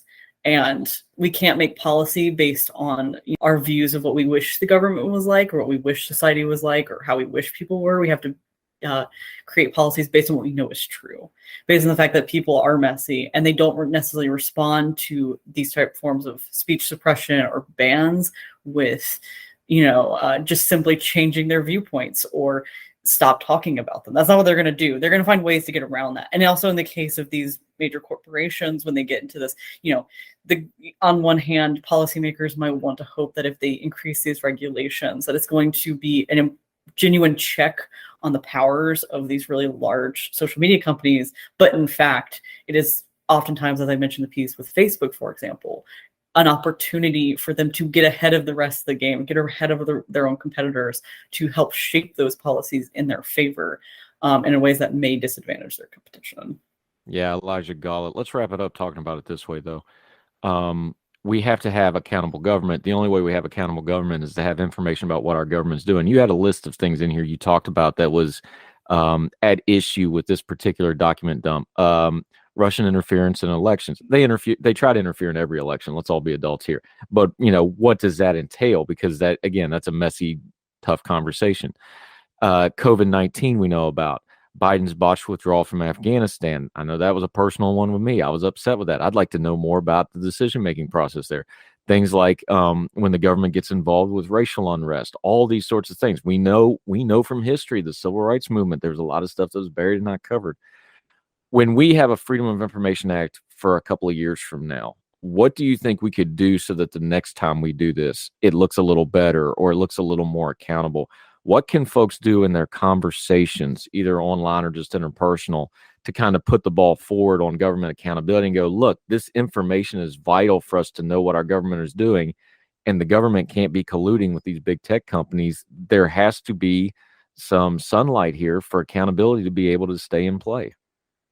Yeah, I think the biggest thing is congressional checks on administrative and executive powers here. That's going to be the first and foremost thing, is Congress doing its job, one of its core jobs, which is to actually do legislating and not just hand it off to our executives and unelected bureaucrats in places like the DHS. This will involve putting limits on these types of rules and making sure there's at least some oversight when they're trying to implement these new rules around content moderation or their interactions with these big tech companies. On top of that, I actually think there's something each of us, just regular folks, should be doing, even if we're not policymakers, right? I think a return and a recognition of the importance of civil society and civilness and civility in our public discourse matters a lot. And that even when you disagree, it is not necessarily an invitation for you to call on the government to use force to stop someone from doing what someone's doing, even if you think it's despicable speech, right? We all have an obligation to understand those distinctions and draw those lines and ensure that, we can continue to live in a free society, both at the legal level and at a broader, more cultural level. I got to tell you, Elijah, when the best answer you can give me is, I think Congress is going to be our best option, I get nervous. But I'm being a little facetious. The fact of the matter is, most of the problems in our government right now is our dysfunctional Congress, because it all revolves around them, because they don't only make laws, but they also have the power of the purse, and they are also supposed to have oversight over the other branches of government. And pretty much all our major problems come from a dysfunctional Congress. So you are not wrong, sir. You have a good point there. Elijah Gullett, this is an excellent piece. There's a lot in here. There's a couple things I took contention with. We threw you some hard questions. You handled them well. Make sure you read the entire piece. We're going to link to the whole thing, freethepeople.org. Lot of links in here. There's a lot of details in here and nuances you're going to need to work for. Do your homework, folks. Elijah, really appreciate the time. Let folks know where they can keep up with you until we get you back on. This is your third time on here. We're getting to be a regular. We like talking to you. Let folks know where they can find you and keep up with you until they see you on Hertel again.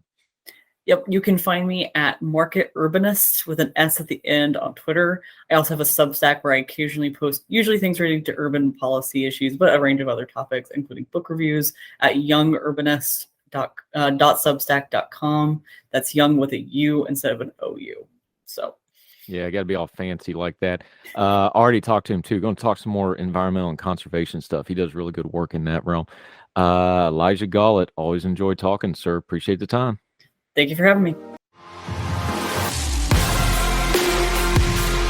All the music on Hertel is provided under a Creative Content license from monstercat.com.